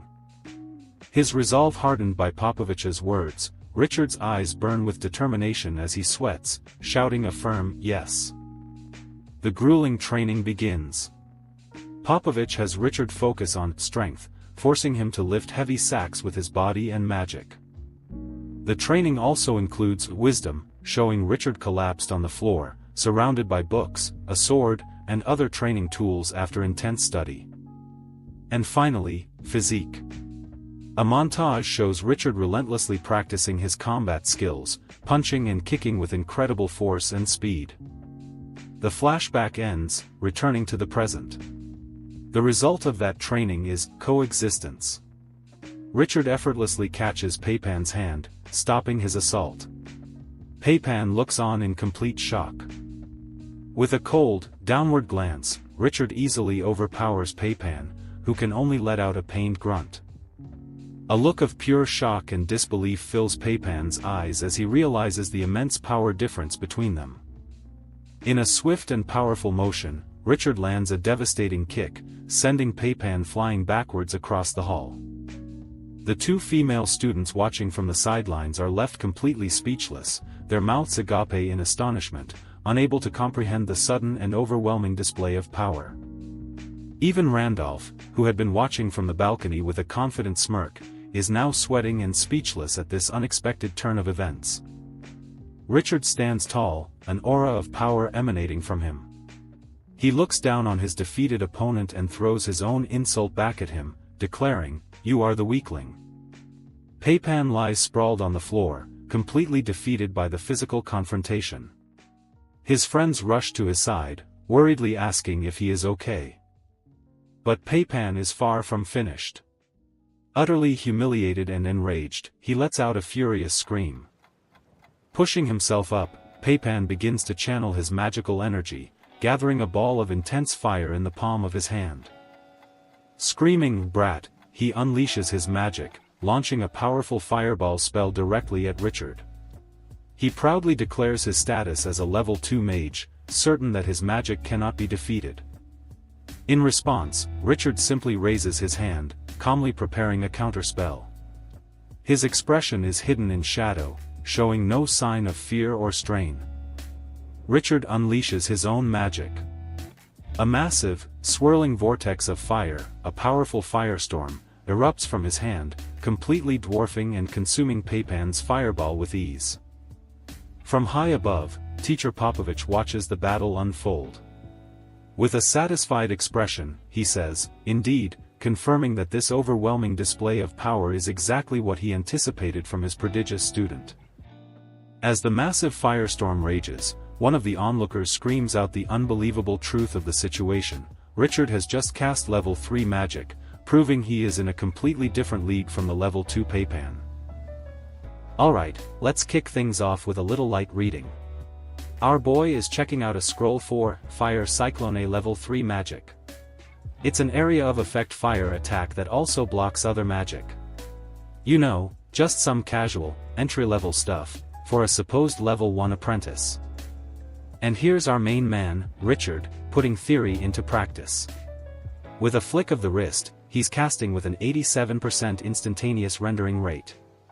In normal people talk, that means he's basically downloading magic straight from the cloud with a fiber optic connection, while everyone else is stuck on dial-up. But even with god-tier talent, Richard knows he's not perfect, yet.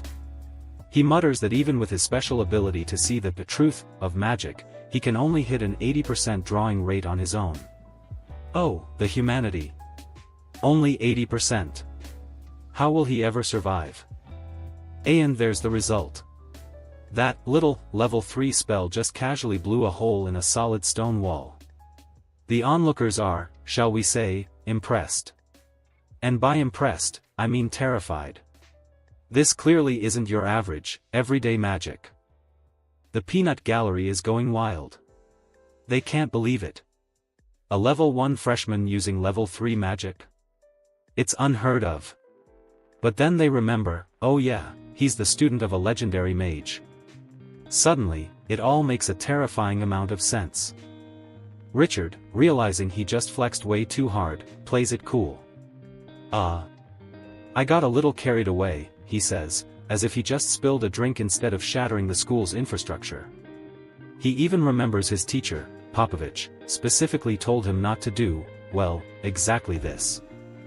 But of course, in every school, there's gotta be that guy.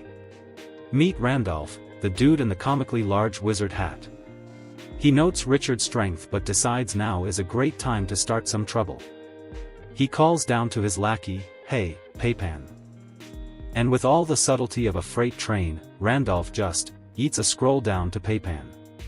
Nothing suspicious about that, right? Just a friendly exchange of probably not forbidden magical items in the middle of a crowded hall. Totally normal.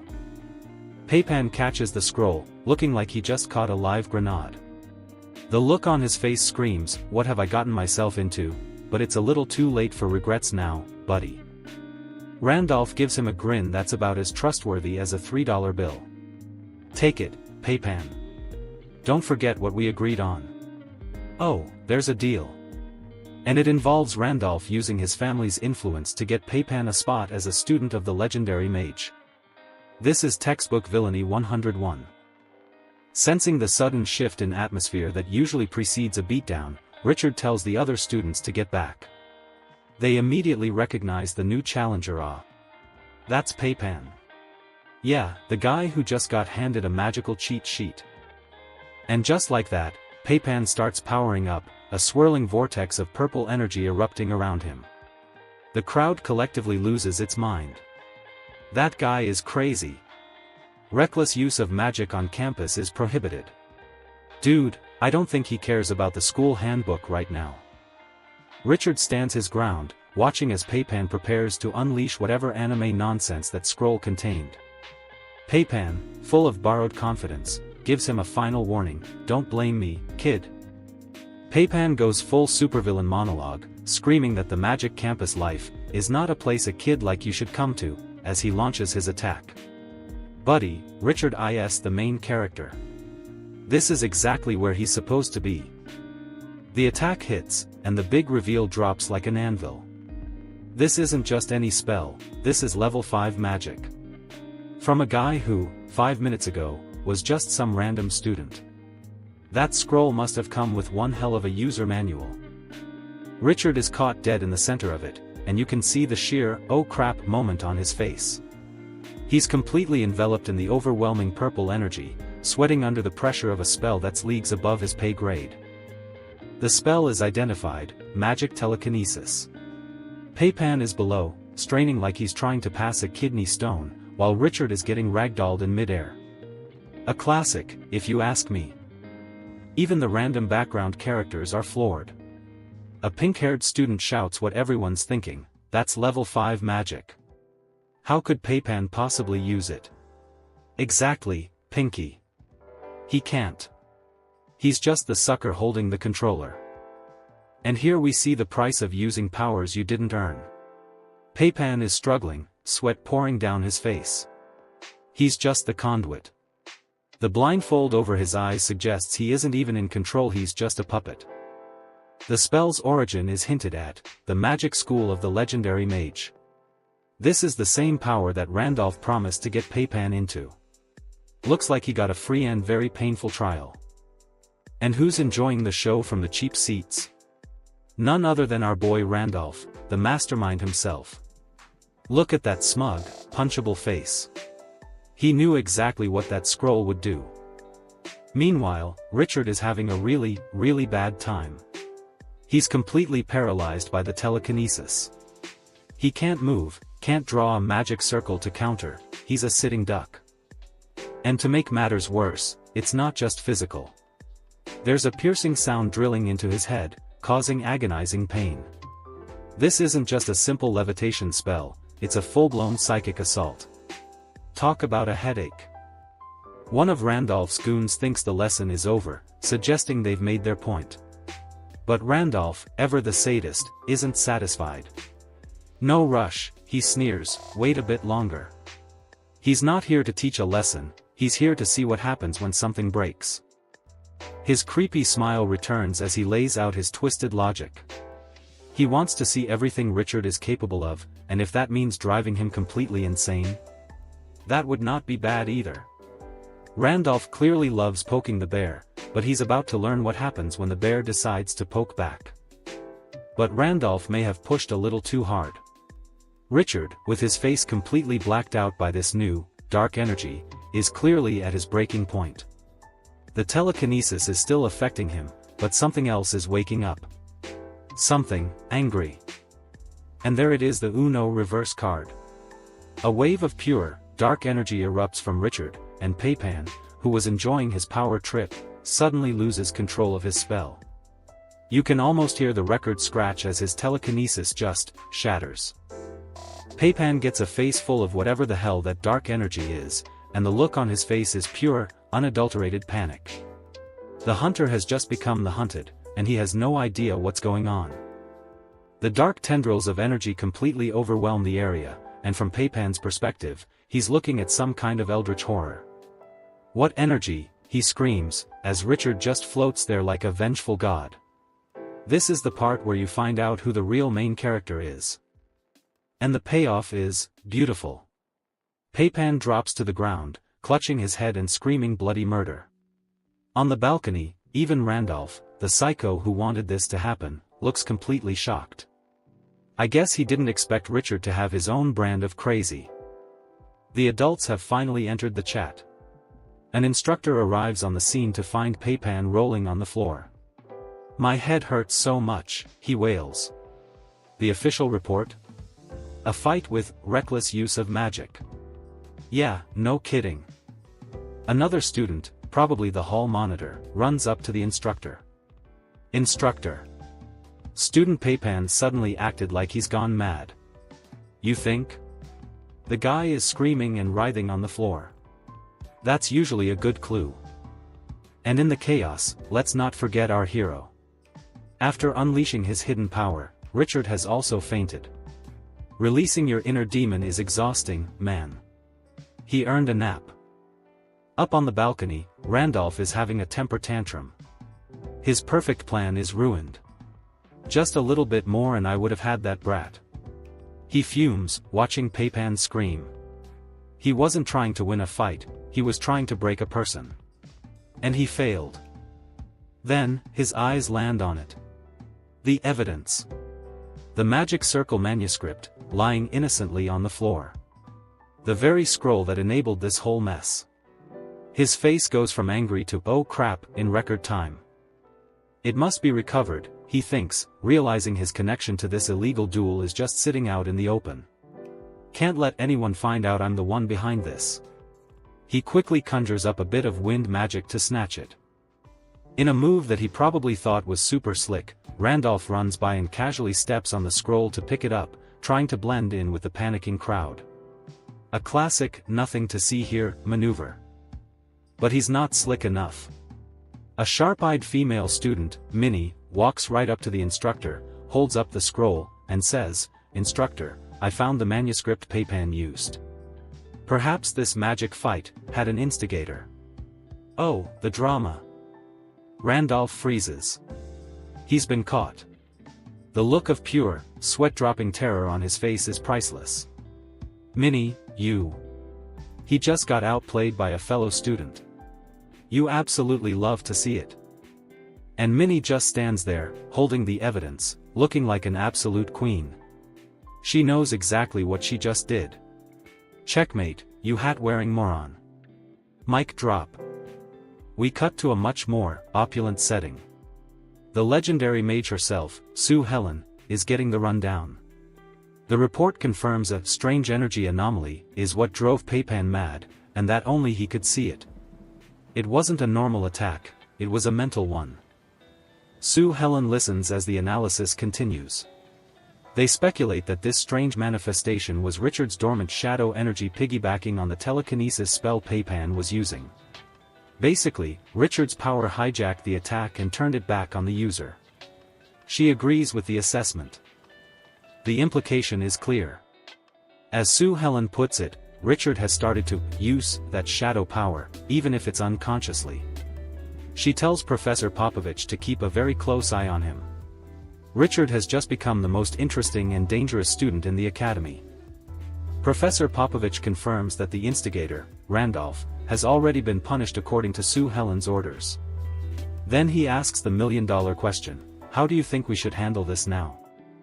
And we get a quick glimpse of that punishment. It seems Randolph has been on the receiving end of a very severe whipping. You mess with the bull, you get the horns, or in this case, you mess with the secret OP protagonist and you get the whip. Now we're in a council meeting with Sue Helen's advisors. One of them, a man named Xiao Hui, has a brilliant idea for damage control. Since Randolph is the son of a duke, he suggests they just kick him out and offer the apprenticeship spots to his two other, less problematic brothers. That way, they can collect enrollment sponsorship fees all over again. This guy is all about the money. And Sue Helen, from off-screen, agrees. Xiao Hui, your idea is not bad. It seems the legendary mage is just as concerned with the bottom line as her advisor is. They're trying to make up for losses from last season. But not everyone is on board. A stuffy-looking advisor with a monocle is absolutely scandalized. That absolutely won't do, he protests, arguing that an apprentice status under Her Highness Sharon, which is apparently Sue Helen's formal title, is too noble and important to be sold off so casually. Xiao Hui fires back, arguing that reputation is a problem for the future, but the financial losses are a problem they're facing right now. He makes a fair point. He doesn't want Her Highness to have to take on exhausting side quests just to pay the bills. The monocle-wearing advisor retorts that it was Xiao Hui's idea to let Randolph pay his way in to begin with, and that flooding the school with unqualified disciples will ruin their reputation. But before the argument can escalate, Sue Helen interrupts them. She calmly states that while income is the foundation of their city, a tarnished reputation is also a steep price to pay. She declares she is simply prioritizing the most practical interests, which forces her to weigh both sides of this very expensive coin. Sue Helen weighs her options.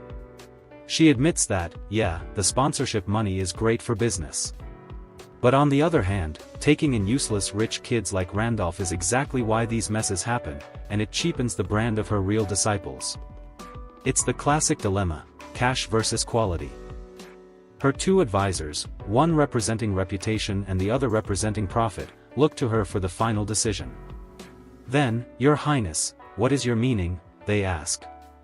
Are they going to be a prestigious academy or a diploma mill for rich kids? And Sue Helen, with the biggest, greediest, most sparkly-eyed grin you have ever seen, gives the only answer a true girl boss can give: I want it all. Because in the adult world, you don't make choices, you just make everyone else miserable until you get your way. You guys think of another way for me that gets the best of both worlds, she demands. Her advisors just stand there, speechless, as one of them mutters that her money-loving personality is acting up again. You don't say. With that settled, she moves on. While Randolph may have planned the whole thing, she's far more interested in Richard. The fact that a level 1 apprentice used a level 3 spell is the real headline here. She gives a nod to Professor Popovich. It seems you have taught him well. Sue Helen continues to muse on Richard's talent. She admits that even she, a literal legendary mage, couldn't pull off something like that when she was a beginner. She knows it's not just talent, there's something else, another characteristic that's driving him. She gets a thoughtful look in her eye, that classic anime "I'm figuring out the secret to the protagonist's power" look. She's putting the pieces together, and she's about to solve the puzzle. And here's that secret. We flash back to Richard's grueling training over the past year. This wasn't just about learning magic. This was a full-on, every aspect grind: physical, psychological, you name it. It's his sheer, determined resolve that carries him forward. And we go deeper. The source of that resolve, his mother. He reflects that she sacrificed everything to protect him, and in doing so, taught him the meaning of becoming a real man. This is his core memory, the heart of his motivation. With that memory burning in his mind, Richard makes a silent, powerful vow. I want to become stronger. To have the ability to protect the things I want to protect in the future. It's the classic protagonist declaration. You love to see it.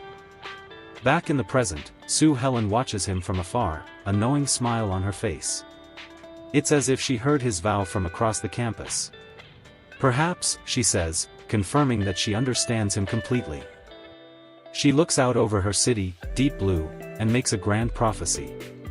Richard isn't just going to be some magic rune constructor. No, she believes they are on the verge of producing something legendary. A saint constructor. 1 month later. Apparently, our boy Richard is now student Richard, and he's got some family visiting, who also brought a ton of gifts. Wonder if they're here to apologize for trying to get him jumped last chapter? Nah, probably not. Richard's spidey sense is tingling.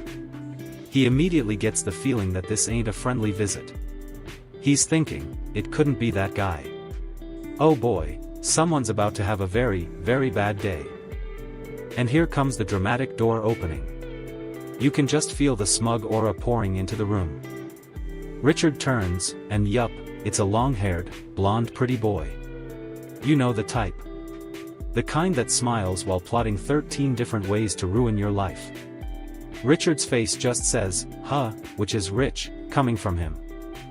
The visitor, oozing that "I'm better than you" energy, greets him with a casual, "long time no see, Richard." And then comes the punchline. With a smirk that could curdle milk, he introduces himself, as Richard's half-sister. Dun dun dun. And just like that, the family reunion just got a whole lot more awkward. And now, for a change of scenery. We're jumping back 3 days ago, to the ever-so-cheery Black Rose Castle. Because nothing good ever happens in a place called Black Rose Castle. Inside, some shadowy figure is swirling their wine, getting news from Deep Blue that Richard has been growing a lot. You know, just typical evil overlord stuff. And there he is, the man himself, Lord Goden. He's multitasking, of course. On one hand, he's complaining about some money-grubber old hag. On the other, he's telling his subordinate that since Mordred is busy, he has to go settle the bill, and while she's at it, stay in Tower City. The camera pans to a beautiful blonde woman, Daisy. She's begging her lord, saying her mother's illness is getting worse and she wants to stay by her side. Ah, how sweet. Surely this reasonable, empathetic man will understand, right? Pfft, wrong. Lord Goden, without even looking at her, just drops this gem: your mother is no longer worth wasting time on. Oof. Father of the year, ladies and gentlemen. Father of the year. He then launches into his villain monologue, all for the sake of the Akamon family. His family motto: people without value can only become dust. Real charming guy. He then orders Daisy to pack her bags and leave in 2 days. End of discussion. And Daisy just takes it. A defeated yes is all she can muster. You can almost feel the light dimming in her eyes. It's a tough life when your boss is also your heartless dad. But wait, there's more. Lord Goden reveals the real reason for all this. Richard, being his biological bloodline, has a special situation going on. He's been unconsciously tapping into shadow power. Well, that explains the mood swings. So, what's Daddy Dearest's solution? He orders Daisy to go play babysitter, to observe Richard up close. Oh, and as a little bonus task, she has to take some kid from a fallen noble family with her. It's an evil internship program. Daisy pipes up, mentioning that this other girl has always been doing intelligence work. So, they're sending a child spy to spy on another child. This family is all sorts of messed up. Lord Goden could not care less. He just wants her brought back into the fold. The family's bloodline is all that matters. And here's the kicker. This whole elaborate, heartless scheme, it's all to prepare Richard for his future growth, and for continuing the family bloodline. Yikes. That sounds significantly less wholesome than he's making it out to be. NBAM. Another time skip. We jump 1 whole year into the future. The art gets brighter, the buildings get fancier, but I've got a feeling the family drama is still just as ugly. We get a quick shot of some random students complaining about homework. Just a little slice of life to show us that, yes, even in this messed up world, people still have to pull all-nighters. Meanwhile, Daisy is sitting alone in her luxurious room, looking downcast. A year of this charade must be taking its toll. Or maybe she's just bummed about the Wi-Fi. The new semester is starting, and we're told that our mystery thinker has unknowingly been at this academy for a year now. She reflects on how fast time flies and how this place suits her better than that gothic nightmare castle. She notes that Richard is already starting his 3rd semester. Her face is calm, a little too calm, if you ask me. She muses that Richard is fast approaching his 13th birthday. You can practically see the gears turning in her head. She summons a servant, who appears instantly. The final pieces are moving into place. With a chilling smile, Daisy gives her order: prepare a meal for young Master Richard. Her inner thought gives the whole game away: today is another time to nourish his body. And so, within the hallowed halls of this grand academy, the next phase of the Akamon family's plan officially begins.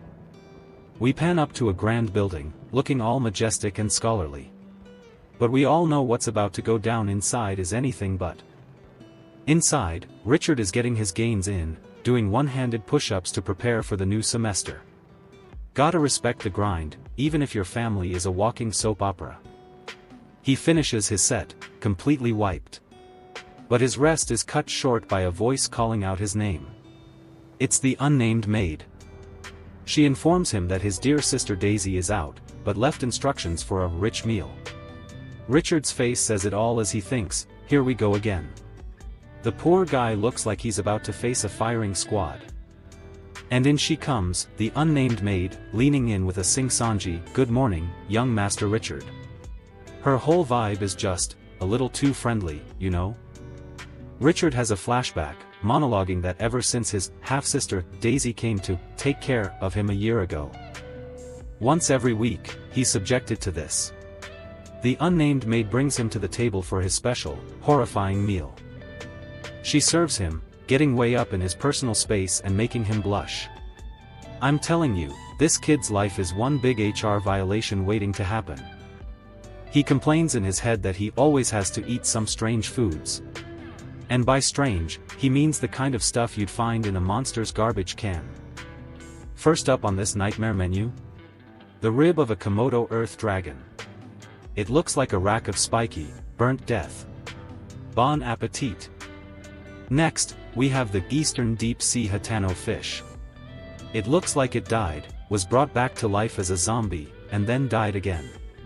And it's oozing. And to wash it all down? Gladiator wine, exclusive to some dwarves from Flame Canyon. It's a mug of something that is literally on fire. Safety first, people. Richard just stares at this meal, sweating bullets. He is not having a good time. We get a close-up on his eye. The sheer dread. He is so tired of these weird foods. He then starts thinking about this strange servant lady who came with Sister Daisy, and her very non-standard, skimpy uniform. Our boy is confused on multiple levels. The unnamed maid snaps him out of it, asking with fake sweetness why he isn't eating. She even pouts, asking if her cooking isn't good. Richard, panicking, quickly makes an excuse about not having an appetite after exercising. Bro, just say you don't want to eat the demon fish. But she's not having it. She gets even closer, explaining that these are ingredients for a strengthening potion and that she must make sure he eats. Then she drops the creeper line, "How about I feed you, young master?" Richard frantically refuses. Nope. She keeps up the pressure, quoting some made-up proverb about dragons needing a big appetite. It's a full-court press of psychological warfare via terrible food. She finishes her speech by mentioning her dedication and how much she hopes he'll eat happily. The smile is so fake it could be plastic. And for the final blow, she leans in, sparkles and all, and whispers, "I can use my everything to serve you, young master." The subtext is so loud it's practically text. And he breaks. Overwhelmed and outmaneuvered, Richard starts cramming the spiky dragon ribs into his face like his life depends on it. Which, in a way, it might. The effect is immediate. He completely keels over, shouting that his whole body is on fire. The unnamed maid feigns shock, crying out, "Young master," as if she had no idea this would happen. He's completely delirious, red as a tomato with steam coming out of his mouth. So hot. So dizzy. Whatever was in that strengthening potion is hitting him like a freight train, and his reaction is intense. And the unnamed maid? Her fake concern melts away into cold, predatory calculation. Oh no. Maybe I added too much seasoning. She thinks, a sly look crossing her face, or perhaps, after eating these for a year, the effects are finally showing. And now that they are. And what, you ask, does she plan to do? She thinks, with a look that should be illegal, it's time. I must help him relieve it. I think she's trying to make him break his mewing streak. Our boy Richard wakes up in a bathtub full of very glowy water. He's confused, he's blushing, and he's asking the real questions. Why am I here? And his brain slowly starts to reboot. He remembers eating, getting dizzy, and then, nothing. They really drugged my boy. Just as he's processing his predicament, a voice cuts through the steam. Young master, you seem to have calmed down. Richard is, needless to say, not calm. And there she is. The unnamed maid. Richard, in a moment of pure genius, screams, "Why are you here too?" Bro, we all know why she's here. This woman gives him a look that could melt steel beams and says she has to take good care of him. Sure. That's what they all say. Then she drops the bomb. The food he ate? It had a special recipe, one that's meant only for men.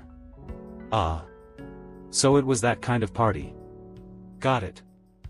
Richard, having had enough of this nonsense, makes a break for it. He scrambles out of the tub, dignity flying out the window, as she protests that his body hasn't settled down yet. She yells for him to watch out, because of course, our graceful protagonist is about to perform the classic anime trip. And there it is. The classic, textbook, 10 out of 10 accidental fall, right on top of her. You just hate to see it. Truly. She looks up at him, blushing, and whispers. Master. Oh boy. We've officially entered the danger zone. Richard is just processing. You can practically see the blue screen of death in his eyes. The confusion is real. And like any normal person who accidentally lands on a beautiful woman after being drugged and waking up in a bathtub, he screams, "I'm sorry. For effort, my dude." But plot twist, she just looks at him and says, "It's okay." That is, not the reaction he was expecting. Not at all. In fact, she seems more than okay with this. She looks at him with a strange intensity. I have always been waiting for this moment. She grabs him, and suddenly the accidental fall feels a lot less accidental. This was a setup. She explains that the special food has been building up, and now, she belongs to him. So the food wasn't just an aphrodisiac, it was some kind of loyalty potion? This family is into some weird stuff. Suddenly Richard slips onto the floor. The effects of the meal have left Richard completely drained. He doesn't even have the strength to stand. Pathetic. But also, relatable after a big meal. She kneels before him, her assets on full display. "Let me help you," she says. Help him what, exactly? I have a feeling it's not, help him do his taxes. She tells him, it's okay, as the camera conveniently pans down. Oh, we are absolutely heading into rated M for mature territory now. Her divine purpose, apparently, is to serve him, and help him calm down. The double quotes around calm down are doing some heavy lifting here, folks. She then begins her perfectly normal and definitely not weird calming down. YouTube, please don't demonetize me, I'm trying here. And that is the face of a man who is being calmed down very effectively. Because as she looks up at him, she reveals the final twist. This whole ordeal was the mission she was brought here for. This wasn't just a thirsty maid, this was a plot. An understanding that requires a look into her past. And here, we get a glimpse into her mind. A flashback. Turns out, she's the descendant of a noble family that backed the wrong horse in a coup. And her destiny, as she saw it, was to become a slave. It didn't matter where she went or who she was sold to, the outcome was always the same. A life in chains, serving someone else's will. Until she was handed over to the Akamon family. Lord Goten looms over her, declaring that her entire life now belongs to them. Talk about a rough childhood.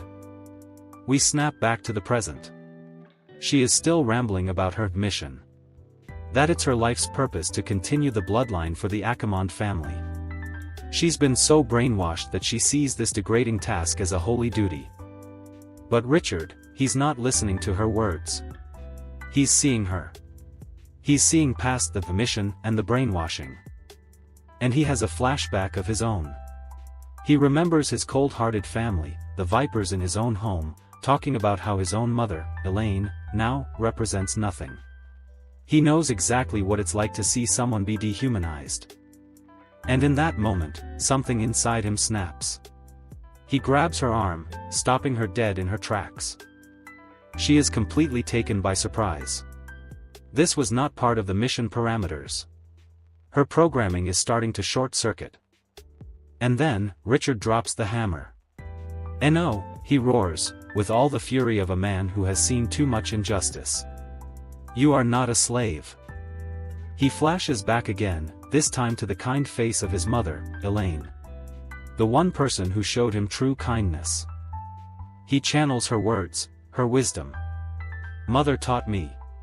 Do not judge status as high or low, everyone has their own path and stars. He's not just talking to her anymore, he's declaring his entire worldview. You are not that man's tool. We never doubted you, Richard. I knew my goat wouldn't fold. And with his final words, the chains around her heart shatter into a million pieces. You are just you. In that moment, he gives her back her own name. And for the first time, they're not master and servant. They're just two people. She kisses him on the cheek. With tears streaming down her face, she looks at him, truly looks at him, and says, "Thank you, Richard." Not, "Master." Richard. And after delivering the most epic, chain-shattering, soul-freeing speech of his life, Richard promptly faints. Because of course he does. The emotional damage was too high. Look at him. The swirly eyes, the little nosebleed, he's completely out of commission. Our hero, ladies and gentlemen. She catches him, a soft smile on her face. He fainted again. She says. She's not even surprised. This is just her life now, apparently. She holds him close, looking at his sleeping face. He fought for her, and then immediately passed out. What a guy. His words echo in her mind, overriding years of brainwashing. Everyone has their own path and stars. You are just you. It's a message of hope she never thought she'd hear. And with a newfound resolve, she makes a new vow. Not to the Akamon family, not to the master, but to him. My name is Aaron, and I am very happy to be able to serve you, young Master Richard. Her service is no longer a chain, it's a choice. Welcome to the Deep Blue Magic Academy, a place where attendance is apparently optional. An instructor is shocked to hear that the school's star prodigy, Richard, decided to call in sick. Teacher Popovich finds this suspicious, since Richard was perfectly fine just yesterday. He grumbles to himself, assuming the kid is just trying to ditch the first day of the new semester. Popovich sighs, realizing he can't introduce the two new legendary mage students to each other today. But the other new student, Stevenson, says it's a pity because he wanted to apologize for his older brother's screw-up. He puts on a good guy act, calling his brother a foolish disgrace to the family name. The other students immediately recognize his family crest and start gossiping about the new transfer. While they walk, Popovich and Stevenson start gassing up Richard, talking about how impressive his magic skills are. Stevenson adds that even the mentors are confident Richard will become a rune master in the future. Popovich corrects him, revealing Her Highness believes Richard has the potential to become a legendary Saint Rune Master. Stevenson humbly claims his own talents lie elsewhere, which is why his brother got so jealous.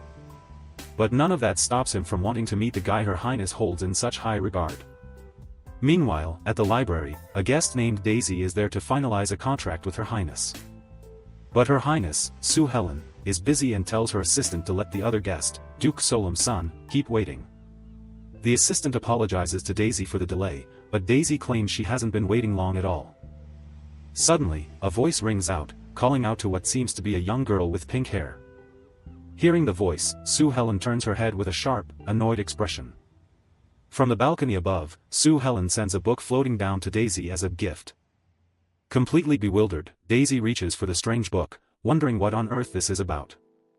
Sue Helen lays down the law, telling Daisy not to distract her new student with crazy bloodline schemes and slaps on a 20% disrespect fee.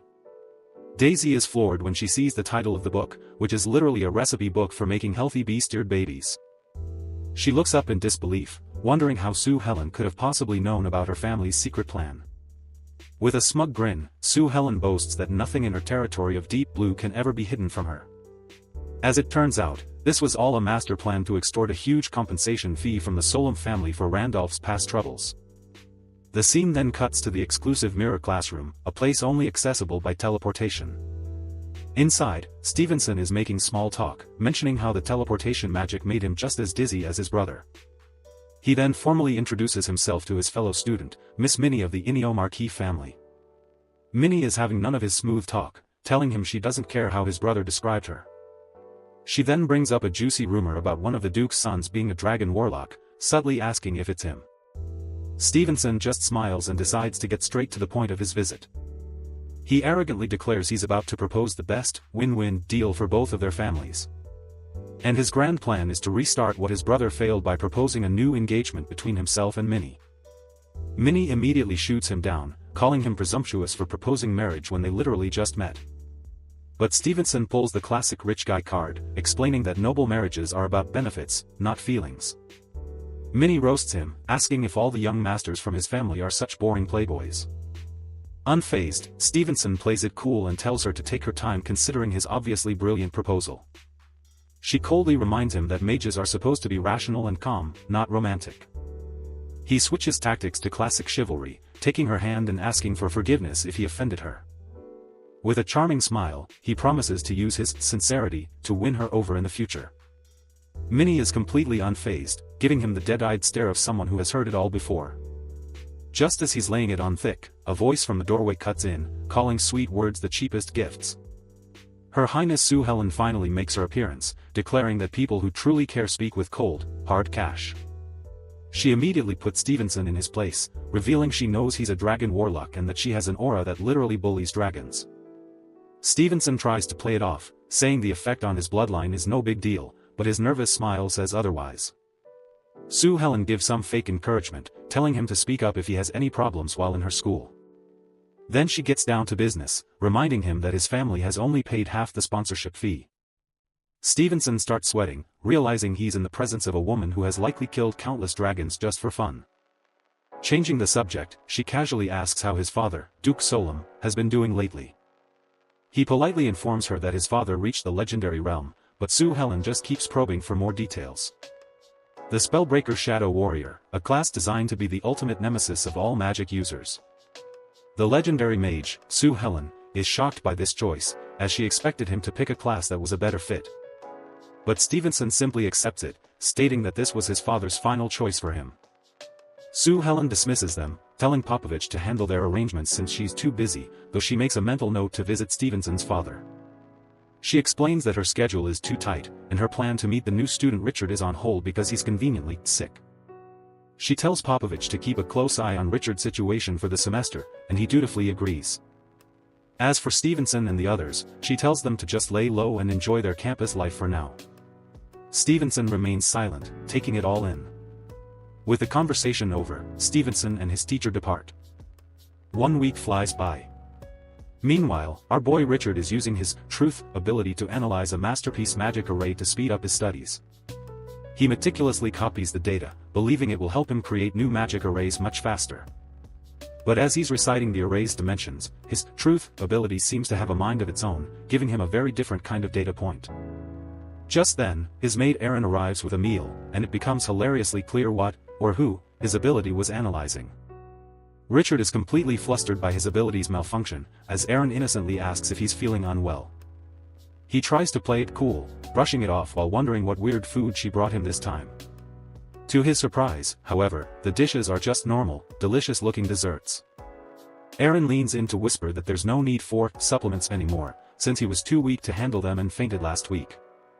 Richard loses his composure, yelling that it was her fault for doing excessive things to him, but she just laughs it off. Completely unfazed, Erin then cheekily offers her personal services for the week, which only makes Richard panic even more. Erin calmly explains that she followed his instructions to make her outfit less revealing, but Richard insists that's not what he was talking about. She clarifies that this special, revealing attire is reserved only for when she's serving him each week. Completely defeated, Richard quickly changes the subject, trying to get back to his meal and his mountain of homework. But then Erin drops a bombshell, revealing that she also understands magic and offers to help him. As she explains her background, Richard's truth ability confirms it, showing her magic power is close to level 3. And if that wasn't enough, she reveals she's also an expert intel gatherer who's already investigated his classmates for him. As she begins to drop information on the families backing the other students, Richard starts to realize her true value. His mind immediately goes to his new rival Stevenson, a student he still hasn't met because he was supposedly sick. Sensing an opportunity, he asks if she has a way to find out more about this mysterious new student. A greedy, smug smile spreads across Erin's face. This is exactly what she was waiting for. She holds out her hand and names her price for the intel, 1 gold coin. Richard pays up, and Erin officially accepts her first payment as his personal information broker. She declares it the Code of Secret Agents, clearly enjoying her new role a little too much. As dusk settles over the academy, their little meeting comes to an end. Erin suddenly realizes how late it is and begins to panic, rushing to get back before she gets in trouble. Now outside, she worries that she's about to violate the strict regulations by being out after dark. In her haste, she accidentally bumps into a mysterious figure lurking in the corridor. But it's no accident, as the figure grabs her arm and tells her to wait. The stranger startles her by asking if she is Miss Erin, confirming this was a targeted interception. The figure is none other than Stevenson, who ominously reveals that he knows much more than just her name. With a condescending smirk, Stevenson drops the ultimate bomb, revealing he knows her true identity, Mr. Richard's slave. In an instant, Erin turns and bolts, her only instinct to get away as fast as possible. Her mind races, realizing that Richard's rival has found his most vulnerable secret. Pure panic sets in as she understands the gravity of the situation, her hidden background has been exposed. With the way back blocked by Stevenson, she sees only one path to escape, the teleportation array. She desperately clutches the gold coin Richard just paid her, willing to use her hard-earned fee to fuel her escape. But just as she's about to make it, a hand grabs her shoulder, her pursuer proving to be anything but simple. The teleportation array activates, but Stevenson is already there, mocking her attempt to spend a fortune just to avoid him. Trapped with him in the light of the teleportation circle, he delivers the final blow, questioning why a mere slave would pay such a high price. A mysterious man appears before the maid Erin, throwing her a bag of 200 gold coins to make a deal. Before Erin can even process the bribe, the figure turns to leave, pausing to finally introduce himself. He reveals his name is Stephen, a student at the same magic academy. Erin's blood runs cold as she recognizes the name. This is the exact person her master, Richard, had asked her to investigate. Her eyes widen in horror as she realizes he's from the rival Solem family. Stephen suddenly appears in her personal space, whispering that she surely hasn't forgotten their past. A dark memory surfaces, showing a young, shackled Erin under the crest of his family, revealing her past as a slave. He twists the knife, reminding her that his family was the very first to buy her. With a swift motion, he makes it clear that her past is a leash he now holds. The facade of a friendly chat drops as he violently grabs her. He pins her against the door, reminding her of the life debt she owes the Solem family. Stephen declares his intention to re-establish their master-servant relationship, whether she likes it or not. He smirks, admitting he's done his homework on her but is puzzled by one thing. He reveals the Akamon family's disgusting plan to use a mere slave like her as a breeding tool. Stephen internally monologues that Richard's Marquis father is known for his unorthodox and ruthless methods. He thinks back to the Great War between his own father and a legendary magi, a conflict that shaped their family's fates. It was after that war that the Akamon family absorbed fallen houses, including Erin's, reaping all the benefits. Bringing her back to the present, he tells her he knows she's gotten close to Richard, the Akamon heir. He grabs her again, disgustingly commenting that her body is indeed perfect for raising the next generation. As he begins to lift her shirt, all Erin can do is weakly plead for him to stop. Stephen disgustingly tries to frame his assault as a reasonable deal, to help her buy her freedom. Terrified, Erin can only stammer out, asking what he truly wants from her. He finally drops the act, his face twisting into a manic grin as he screams his demand for her to become his woman. He then dangles a twisted fantasy in front of her, become his concubine and he'll free her from slavery, eventually making her a duchess. A single tear escapes her eye, her silence speaking volumes about the hellish choice he's given her. But just before things can escalate further, a mysterious magic sigil flares to life, interrupting the assault. The spell zaps Stephen and forces him back, making him furiously demand to know who dares to interfere. A new challenger enters the ring, a witch Stephen recognizes as Minnie, who clearly has no love for his family. Stephen accuses her of stalking him, but Minnie coolly claims she was just passing by this incredibly suspicious scene. He tries to downplay it as a deal with a slave woman, but when she calls him filthy, he immediately drops Richard's name to get her attention. And just like that, the mention of his rival gives Minnie a reason to stay. Stephen, ever the opportunist, immediately pivots to blackmailing Minnie, reminding her that her own family is in deep trouble. He reveals that Richard's own aunt, Viscount Alice Akamond, is the one leading the military campaign that's destroying Minnie's homeland. He lays it out plainly: once Richard's powerful father joins the war, her family is finished.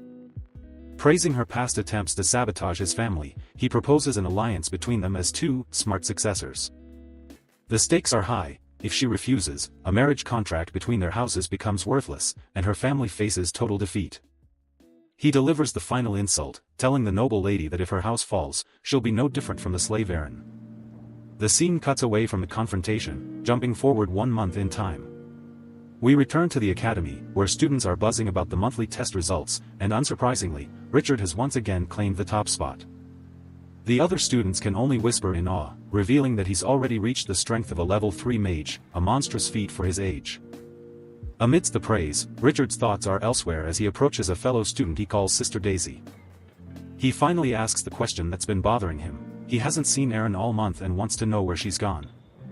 Daisy gives a suspiciously vague answer, claiming Eren took a vacation and that her exact whereabouts are unknown. Another maid tries to placate him, insisting that he's well taken care of even without Eren, but this only fuels his suspicion. Richard's face hardens. He knows they're hiding something, and for the first time, his academic achievements feel hollow. Walking alone, he reflects on his time at the academy, realizing how isolated he's become from everyone. A montage of memories floods his mind, reminding him that Eren was the only person he could truly be himself around. He looks up at the falling autumn leaves, a single, chilling question echoing in his thoughts: where did she go? Surrounded by the dying leaves, he remembers her promise, his voice low and dangerous as he mutters, "Didn't you say that you belong to me?" We transition to Deep Blue Magic Academy. Inside, an art class is in session, with today's lecture being about the famous Venus statue. The instructor, a flamboyant man known as the Grand Painter, starts the lesson on the physical beauty of Venus. He argues that the statue's most special feature is its missing arms, which create an imperfection that sparks the imagination. But the class prodigy, Richard, is completely zoned out, thinking about a certain maid instead. Unfortunately for him, the Grand Painter notices and calls him out for not paying attention. Putting him on the spot, the mentor publicly grills Richard, demanding he share his views on the statue. The other students gossip amongst themselves, figuring the top student has gotten arrogant and started slacking off. Richard gets up and admits that he was, in fact, distracted. But it was only because he already had his own understanding of the statue and is now willing to share it with the class. He then begins a ridiculously detailed lecture, breaking down the Venus statue's exact mathematical proportions. The Grand Painter can only stare in disbelief at the sheer precision of this kid's analysis. The entire room is stunned into silence by Richard's impromptu, university-level art history lesson. He keeps going, explaining how the statue's S-shaped curve creates a perfect aesthetic of opposing balance. After dropping all that knowledge, he coolly asks the instructor if his analysis was correct. Stammering, the Grand Painter admits that Richard's analysis isn't just correct, but even clearer than his own. Flustered, the mentor quickly wraps up the class, telling everyone to learn from Richard and assigning homework. His classmates can only grumble that this is exactly why the kid hasn't made a single friend all year. This excellence, however, completely isolates him from his peers. His only recent human connection is Eren. His mind drifts off into previous memories of the two. Back in the present, Richard's face is grim. He's clearly got something on his mind. Later that night, the librarian has to kick Richard out because he's been staring into space for hours. The librarian watches him go, wondering what's so strange about the academy's star student. As Richard walks through the empty campus, he suddenly spots another figure in the distance. He notes that it's past curfew for everyone except a few special students like himself. Activating his truth ability, he does a quick scan of the person's height and bust size. With a 99.9% body type similarity, he identifies the person as Eren and wonders what she's doing sneaking out of the dorms. He calls out her name, but the hooded figure just freezes in place. When she makes a run for it, he shouts for her to stop, telling her it's him, Richard. Annoyed that she's running, Richard doubles down. His truth is never wrong, so it must be her. To stop her, he instantly composes a level 2 magic spell, Flying Sand and Stones. A massive gust of wind blasts through the courtyard, catching the fleeing Eren off guard. The spell is way too strong, slamming her into the ground and stopping her escape. Richard immediately rushes over and grabs her before she can get up again. He catches her, demanding to know why she was running and where she's been for the past month. Eren just tells him to let her go, leaving Richard confused by her reaction. She pulls away and tells him that her affairs are none of his concern, but Richard's eyes glow as he begins a scan. His truth vision immediately picks up on something horrifying: bruises hidden on her neck. His vision reveals even more bruises on her chest, along with a racing heartbeat of 118 BPM. The analysis gets even more granular, detecting the dilation of her capillaries and the water content in her eyes as tears start to form. Horrified by what he sees, Richard's voice trembles with rage as he demands to know who hurt her. He can't understand why she would hide something like this from him. Erin finally breaks down, screaming that it was her choice because she needs the money to escape her official status as a slave. In a panic, Richard offers to get her the money, saying his powerful sister Daisy could easily help. But Erin completely shuts him down, making it clear she isn't interested in his charity. School grounds, Richard is suddenly called out by a mysterious figure from the shadows. The stranger casually walks down, questioning why Richard is out so late, completely ignoring Richard's bizarrely submissive posture. He introduces himself as another student of the legendary mage and tries to offer a handshake. But Richard isn't interested in making friends and coldly rejects the introduction before walking away. Unfazed, the student smirks, cryptically telling him that someday, he'll be desperate to know his name. Richard continues on his way, a dark aura swirling around him as he's clearly disturbed by the strange encounter. The rage swells up within him as he wonders who could be making Erin act this way. He rushes forward at a breakneck speed. Richard vows that he will hunt them down. Behind him, a Richard-shaped hole through a thick tree trunk. The next day, things seem normal as the students are gathered in the Academy's grand library for their studies. But Richard can't focus, his mind replaying the events of the previous night and another recent, disturbing memory. He recalls the image of a girl named Erin, who was seriously injured by someone from the student dormitory. With his suspicions growing, Richard begins walking the campus, determined to find the culprit. Connecting all the dots, he realizes the person who attacked Erin has to be somewhere on these grounds. He concludes that the attacker is hiding in plain sight, living as just another student on campus. His investigation leads him to seek out one of the senior mages of the academy. He finds his mentor, Teacher Popovich, and asks him for a very specific favor. Richard requests a pass to a place called Sunset Lane, a location clearly off-limits to students. He tries to justify the request as a necessary trip for his magic research, claiming he just needs to collect some data. Popovich immediately questions this excuse, pointing out that Sunset Lane is a dangerous, lawless place filled with shady dealings. Popovich flatly denies the request, explaining that Sunset Lane is full of outlaws and officially off-limits for student safety. Richard desperately pleads his case, even pulling the "student of the legendary mage" card to get some help. But Popovich holds firm, stating his promise to Richard's master to ensure his safety overrides any special requests. Just as Richard is about to give up, Popovich switches gears, offering some unofficial advice as a friend. He points Richard towards a loophole. The new art mentor, the grand painter, has deep connections in Sunset Lane. Energized by this new lead, Richard eagerly runs off, determined to make it work. However, Popovich stops him with one last, chilling piece of advice. He warns that nothing in the academy escapes the notice of Richard's master, and no student is an exception to the rules. The scene then introduces the man himself, the flamboyant and eccentric grand painter. Richard stands before a canvas, realizing that to get the painter's help, he'll have to play by his rules. He concludes that the only way to connect with the artist is by creating a masterpiece filled with sincere emotion. Later, the art class ends, with the assignment to paint "The Woman in Your Heart Now Do." With the students gone, the grand painter immediately pours a glass of wine, thrilled to be done with his boring, teaching duties. He grumbles that he's only stuck teaching these artless magic students because he owes a massive debt to Her Highness. As he begins to grade the paintings, he's immediately horrified by the absolute garbage his students turned in. The sheer lack of talent on display is enough to make the master artist physically ill. The grand painter is shocked to see the masterpiece created by his top student, Richard. And honestly, you can't blame him, because the painting is absolutely breathtaking. Right on cue, a knock echoes through the studio. Speak of the devil, Richard himself walks in after being summoned by his mentor.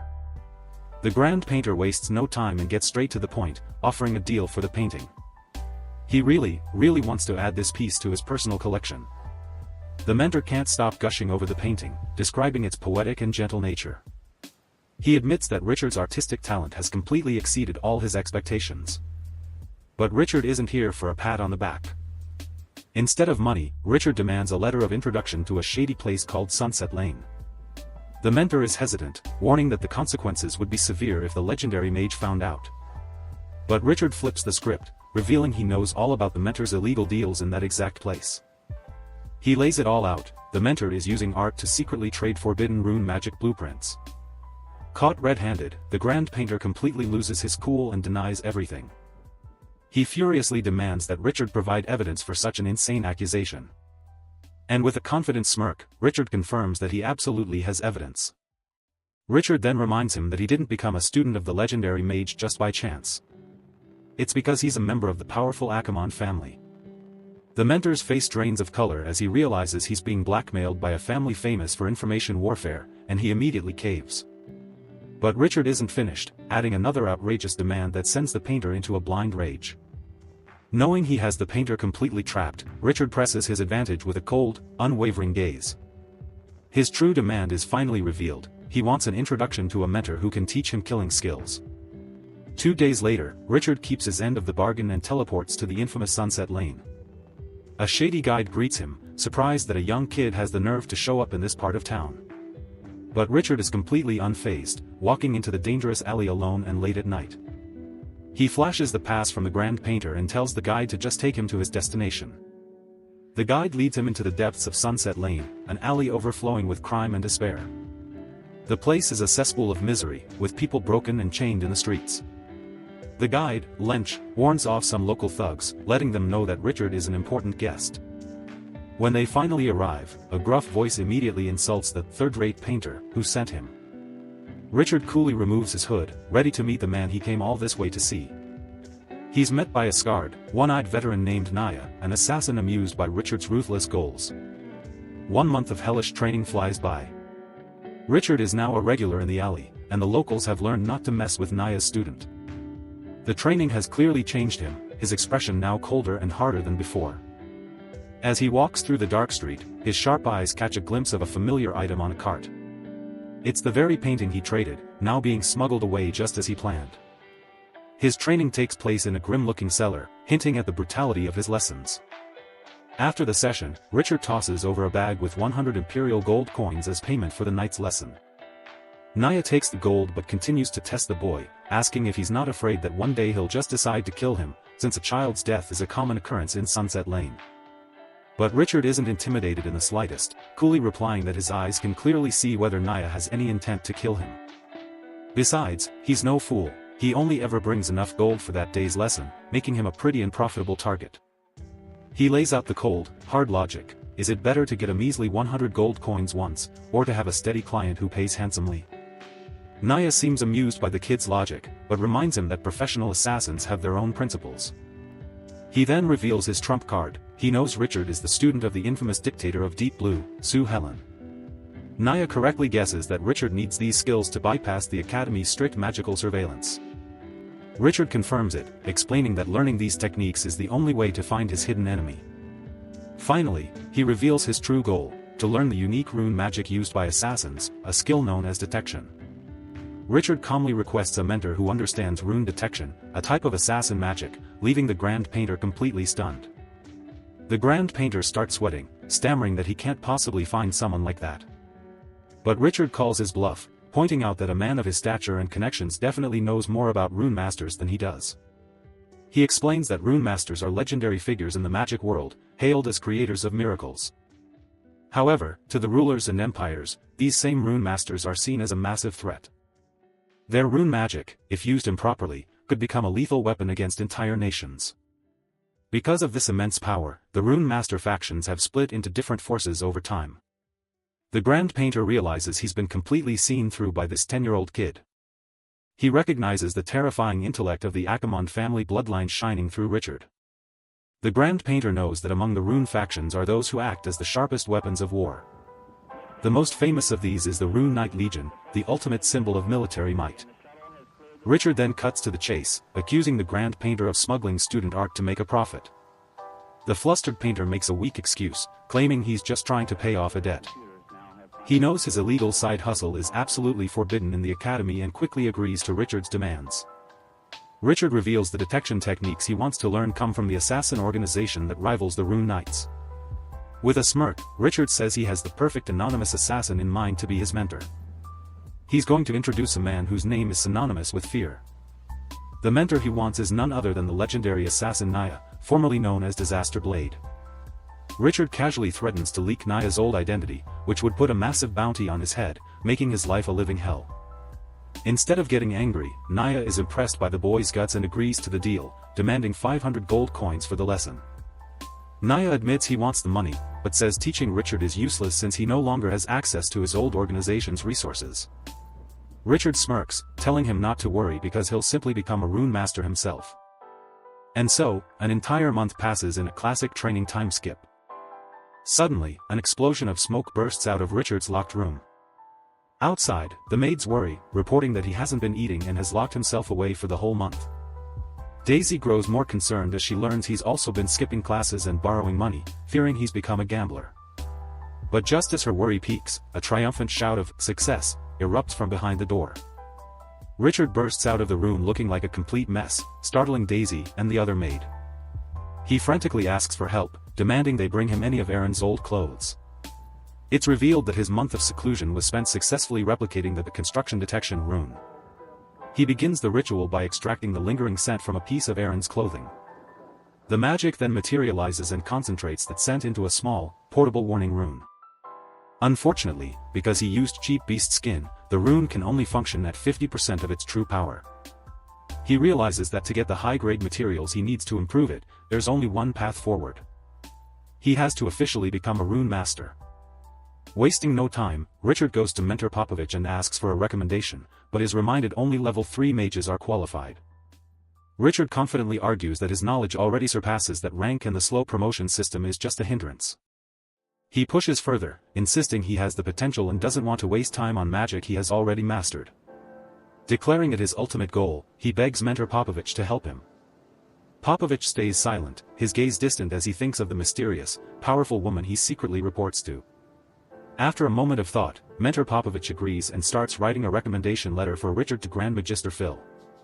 He warns him that Phil is a top-tier rune master and that Richard will have to create an introductory rune diagram to pass his test.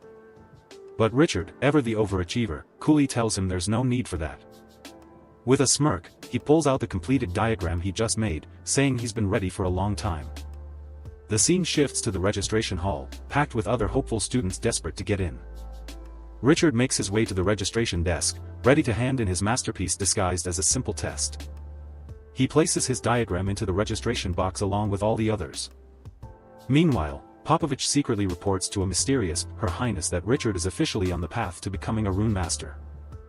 A voice from the crystal replies that everything is under control, confirming that Richard's every move is being watched. But just as Richard turns away from the desk, his newly created tracking rune suddenly begins to glow and ring. His special eyes activate, showing him that the scent is coming from one of the other diagrams inside the registration box. He hones in on a document that has Aaron's scent all over it, sealed with the name Stevenson. 2 days later, and the academy looks as peaceful as ever. But the piece is fake. The selection results for the discipline of Grand Magister Phil are finally out. People are losing it because the bar is set astronomically high, and most seniors didn't even stand a chance. The official notices are posted, and Richard's name is right there on the list. The gossip mill is already running overtime because a level 2 student actually made the cut. Richard's just standing there, letter in hand, acting like he didn't just break the rules of common sense. The letter is straight to the point: assessment passed, be at building 3 by 3 p.m. sharp. Building 3 looks like it costs more than a small kingdom. Stevenson walks in, and the room already feels heavy with some serious mage energy. He catches a glimpse of a guy who looks way too comfortable in this space. The redhead looks back and recognizes Richard immediately. Richard's just like, because he knows he's seen this face before. Then it clicks, it's the guy who was being a total prick the other night.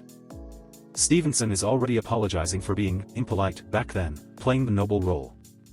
He's acting all nice now, while Minnie just stands there watching the awkwardness unfold. Richard keeps the fake nice act going, greeting Minnie like they're best friends. Grand Magister Phil makes his grand entrance, a legendary rune master covered in purple robes and sporting a mask that screams mystery. He mentions Her Highness, basically confirming these kids have some top-tier backing. Only 3 people pass the whole selection, and the shock is visible on everyone's faces. Phil takes a good look at Richard, the youngest of the bunch. Having 3 students pass at once is basically a once-in-a-decade miracle. But Richard's mind is elsewhere, Phil just mentioned detecting errand scent on Stevenson's work. The teacher thinks it's all good because they're all students of the legendary mage. Phil is actually impressed, calling this a record-breaking assembly. Richard suddenly makes the connection. He just realized his target is standing right next to him. Stevenson finally introduces himself properly, unaware the vibe just died. He says his name is Stevenson, from the Isalami family, and he's smiling like he's already won life. Richard is staring a hole through the floor, his brain running at 1,000,000 miles per hour. It all makes sense now. Being Sue Helen's student gave Stevenson a VIP pass to sneak around the dorms at night. The memory of Aaron's injuries comes back, and it's anything but pretty. Richard is looming over him in his head, just pure, cold rage. Phil tries to get back to the lesson, but Richard isn't hearing a word he says. He clenches his fist so hard his knuckles are probably about to pop. He's internally debating if he should just finish the guy right here. He visualizes his soul wire spike kill, a move designed for a perfectly silent assassination. It's a clean strike, invisible threads, total control. He uses shadow threads to bind the target and follows up with a toxic needle to the neck. Since it's not magic, the Academy's high-tech wards won't even realize he's been hit. Back in the present, a massive wave of killing intent starts leaking out of him like smoke. Stevenson finally notices the shift and starts sweating bullets. Stevenson uses his dragon trait and realizes that the massive wave of killing intent coming off this kid is very much real. Grand Magister Phil calls out for Minnie. She looks like she's about to have a total panic attack. He brings up the test assignments they just submitted. Minnie cuts in, apologizing for hijacking the conversation. She announces her engagement to Stevenson.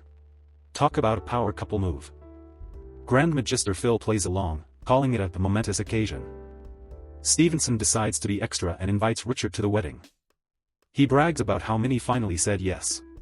Massive simp energy. The guy is looking way too pleased with himself. Richard is internally screaming.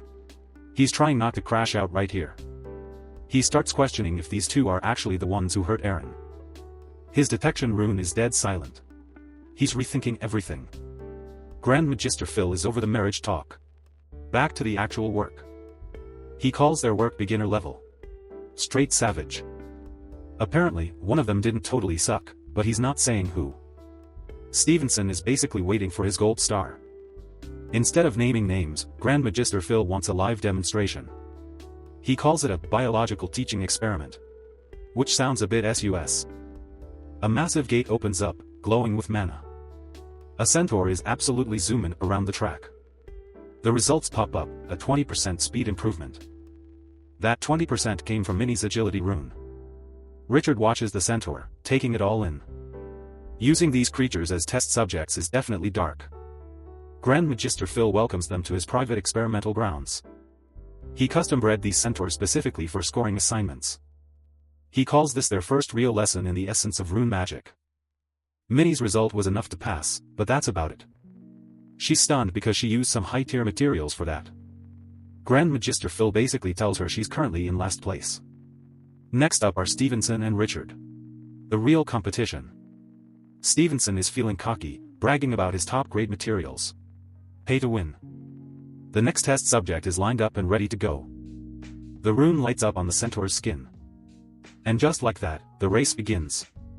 Grand Magister Phil explains the baseline stats for these creatures. He wants to make sure there's zero unfair testing going on. Richard pulls up with a fake concern, asking Stevenson if he's doing okay. Richard plays it cool, claiming he just lost his footing. In reality, he's stressing because his detection rune isn't reacting to Stevenson at all.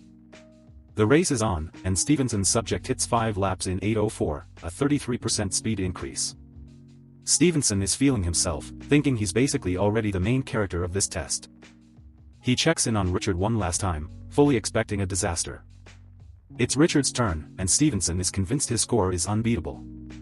Grand Magister Phil calls out the next experimental subject for Richard's test.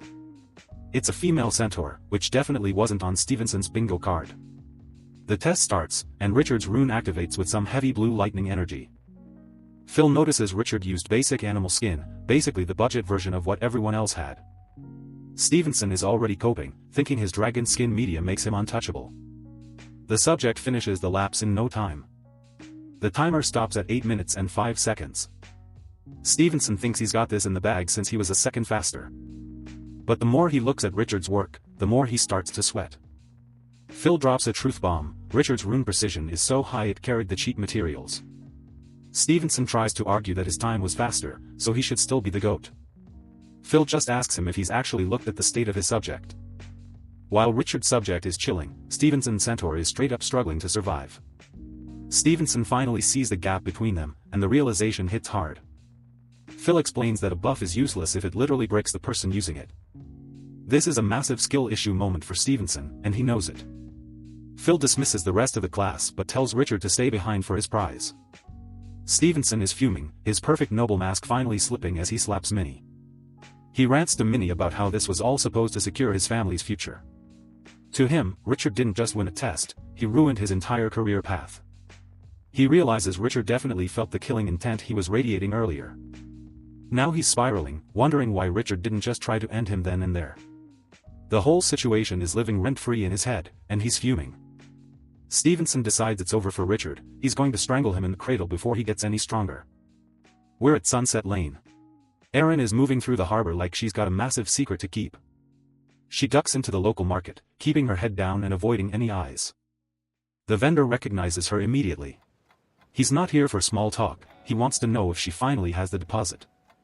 No words needed, she just drops 300 gold coins on the counter to settle the score. She's securing a pass to the southern continent, looking for a way out of her current situation. At the same time, someone is looking over Richard's daily routine, convinced the guy is hiding his real training. Stevenson is absolutely melding. He can't handle the fact that a level 2 student is keeping up with his level 7 progress. He's reached his limit. He shouts for Erin to get over here right now. Erin is already in the room, watching him obsess over Richard's schedule that she managed to scout. She points out that he was the one who told her to stay away from Richard in the first place. Stevenson turns on her, asking if she's actually trying to blame him for her own failures. He pins her down, reminding her that as a slave, she doesn't get to decide anything for herself. He starts dangling the promise of money and status as a duchess, but only if she plays her part. It's pure toxic behavior. He wants to make sure Richard can never have her back. Erin is left in tears as he claims total ownership over her entire life. The energy in the room is heavy. This whole situation is just one giant red flag. She just sits there on the bed, defeated, while he continues to dictate terms. He's already got another job for her to handle in the coming days. Erin can't even look at him, her face a mess of tears and pure dread. Stevenson realizes Richard is a harder nut to crack than he thought. The original plan is officially dead. He suspects Richard might have already figured out what's actually going on between them. He wants her to go to Richard and lie to his face, telling him she's messing around with someone else. He gives her the location and tells her to show up an hour early to set the stage. While he schemes, the sun sets over the grand towers of the academy. Over in the lab, Richard is getting actual results. His rune outline is sitting at a 97% similarity score. He's analyzing the performance, knowing he could push for a better grade if he had premium materials.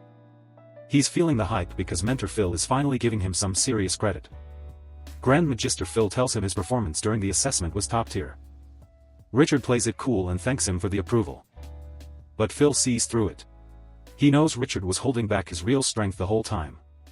He mentions that Her Highness expected this kind of potential from him from the start. Richard tries to claim it was just a lucky guess, but Phil isn't buying the humble act. Before they wrap up, the old master has a piece of advice for him. He questions whether Richard actually cares about runecrafting or if he's just in it for the clout. A lot of people just want the benefits and the title without putting in the real work. Richard starts to feel the pressure. Being a rune master in this city is a huge deal. Everyone is watching, including Her Highness, who values this profession more than anything. Richard realizes he's basically a pawn in a much bigger game that she's controlling. And in this game, there can only be one top student at the end of the day. Phil makes it clear that only one person is going to get that final approval.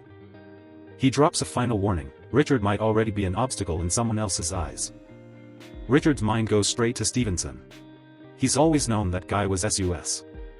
Wait, the rune on his hand is actually reacting to something nearby. Looks like the sensor is picking up a signal. Richard immediately thinks of Erin. Could she be the one causing this reaction right now? He swings the door open and shouts her name, clearly expecting to find her on the other side. But the room is empty.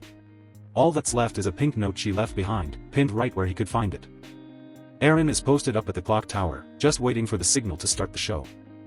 Stevenson's voice is echoing in her head, giving her the play-by-play for the trap they've set. She's questioning why the timing has to be so specific, but she knows better than to push back. The location is perfect for something shady, right by the outer wall where nobody ever goes. Stevenson made her show up an hour early just to make sure every little detail was in place. She's psyching herself up to play the part of a girl confessing her feelings to Richard. Suddenly, the vibe shifts as she gets roughly restrained. Things are getting a little too real. It's Peipan, the guy Richard whopped a couple chapters ago. Aaron is starting to realize that to him, she's just an expendable piece on a chessboard. Stevenson doesn't even care about her loyalty, he just sees her as a tool to be used. He's cold enough to admit she was never more than a pawn in his grand plan. Meanwhile, Richard is walking right into the line of fire, holding a letter he thinks is genuine. Every step up those stairs is taking him further into a nightmare he didn't see coming. The note says to meet at the west wall, a total setup disguised as a friendly chat. Richard's actually smiling, thinking Aaron is finally willing to reach out to him. He looks up at the moon, completely clueless about the ambush waiting in the shadows. Flashback to Peipan, who got absolutely wrecked in a duel exactly 1 year ago. That single loss was enough for the academy to kick him out and leave him with nothing. Life as a peasant outside the walls was basically just a series of beatdowns and discrimination. In a world where magic is everything, being talentless is basically a social death sentence. That's when Stevenson showed up, offering a way back in if he was willing to do the dirty work. The deal was simple: help with the hit on Richard, and get a second chance at life. Now that same student is back, and he's getting his disgusting revenge. Richard is left in absolute horror as he witnessed the violation. Peipan gloats that Richard's time is officially up. Before Peipan can even cast a spell, the soul wires wrap around him, pinning him down. Peipan mocks him, knowing they're deep enough in the academy that no one will hear them. Peipan thinks he's safe inside the academy. Richard would never kill him, right? Nope, he's ready to crash out and take him down with him. Deep gashes from Richard's soul wire begin to open up on Peipan. He follows up with a brutal slam into the ground. If you're gonna take a shot at an Akamond, you better make sure you don't miss. The soul wire is literally tearing into him, turning the hunter into the prey. Aaron can only watch in absolute horror as the situation spirals out of control. Richard's scream echoes through the trees, pure bloodlust completely taking over his mind. He's gone full sicko mode, screaming for the Peipan to die as he delivers the final blow. Suddenly Aaron leaps out in front of him, stopping him from going further. Richard stands over the remains of his attacker, the shadows starting to fade as the forest goes quiet. Richard's just sitting there in the wreckage, staring at this Aaron who's completely messed up. She looks up and tells him to back off. "This isn't your business, Richard," she says, sounding like she's already checked out. Bro is literally in shock. He can't believe the person he's looking at is even the same girl he knew. She starts yelling, telling him she did all of this voluntarily. "Take a good look," she says. "This is my true nature." Talk about a cold-hearted. Richard's just standing there, hands out, trying to make sense of the absolute mess his life just became. She tells him to get lost before the school guards show up and toss him in a dungeon for the rest of his life. He finally takes the hint and books it, leaving her alone in the middle of the carnage. Fast forward to the next day, and things are somehow even more tense. Stevenson is sitting in his fancy chair, but he's absolutely fuming. He's asking how there are 0 reports of Richard being hurt. He's telling his subordinate to go confirm it again because his plan definitely shouldn't have failed this hard. He's losing it because he dropped a literal fortune to bribe a guy named Peipan to finish the job. He thought Peipan would have Richard seeing red, but there wasn't even a magical blip on the radar during the fight. If a murder had actually happened, Richard would be expelled and finished. That was the whole goal. He's wondering if the guy just used a different method or if he's totally incompetent. Meanwhile, Minnie is just watching him struggle. Minnie's not impressed at all. She's giving him that "I told you so" look from across the room. She tells him to stop being so full of himself. Overconfidence is a one-way ticket to taking a major L. She hands over a cursed dragon skin scroll, but she's worried. If the assassin gets caught, they're both cooked. Stevenson tries to act innocent, like he wasn't just plotting a murder. Minnie's not buying it for a second. "I don't want him dead," she says. "I just want his blood." You know, typical student stuff. Cut back to the academy, where the rumor mill is already working overtime. Daisy is talking about how Richard is a legendary mage's student and how this drama is gonna wreck his academic future. She's worried because he's locked himself in his dorm and won't let anyone in. Bro is spiraling. No one even knows what really went down 3 nights ago. The mystery is just getting deeper. Inside the dorm, Richard's room is a total disaster zone. He's just sitting there in the dark, losing his mind.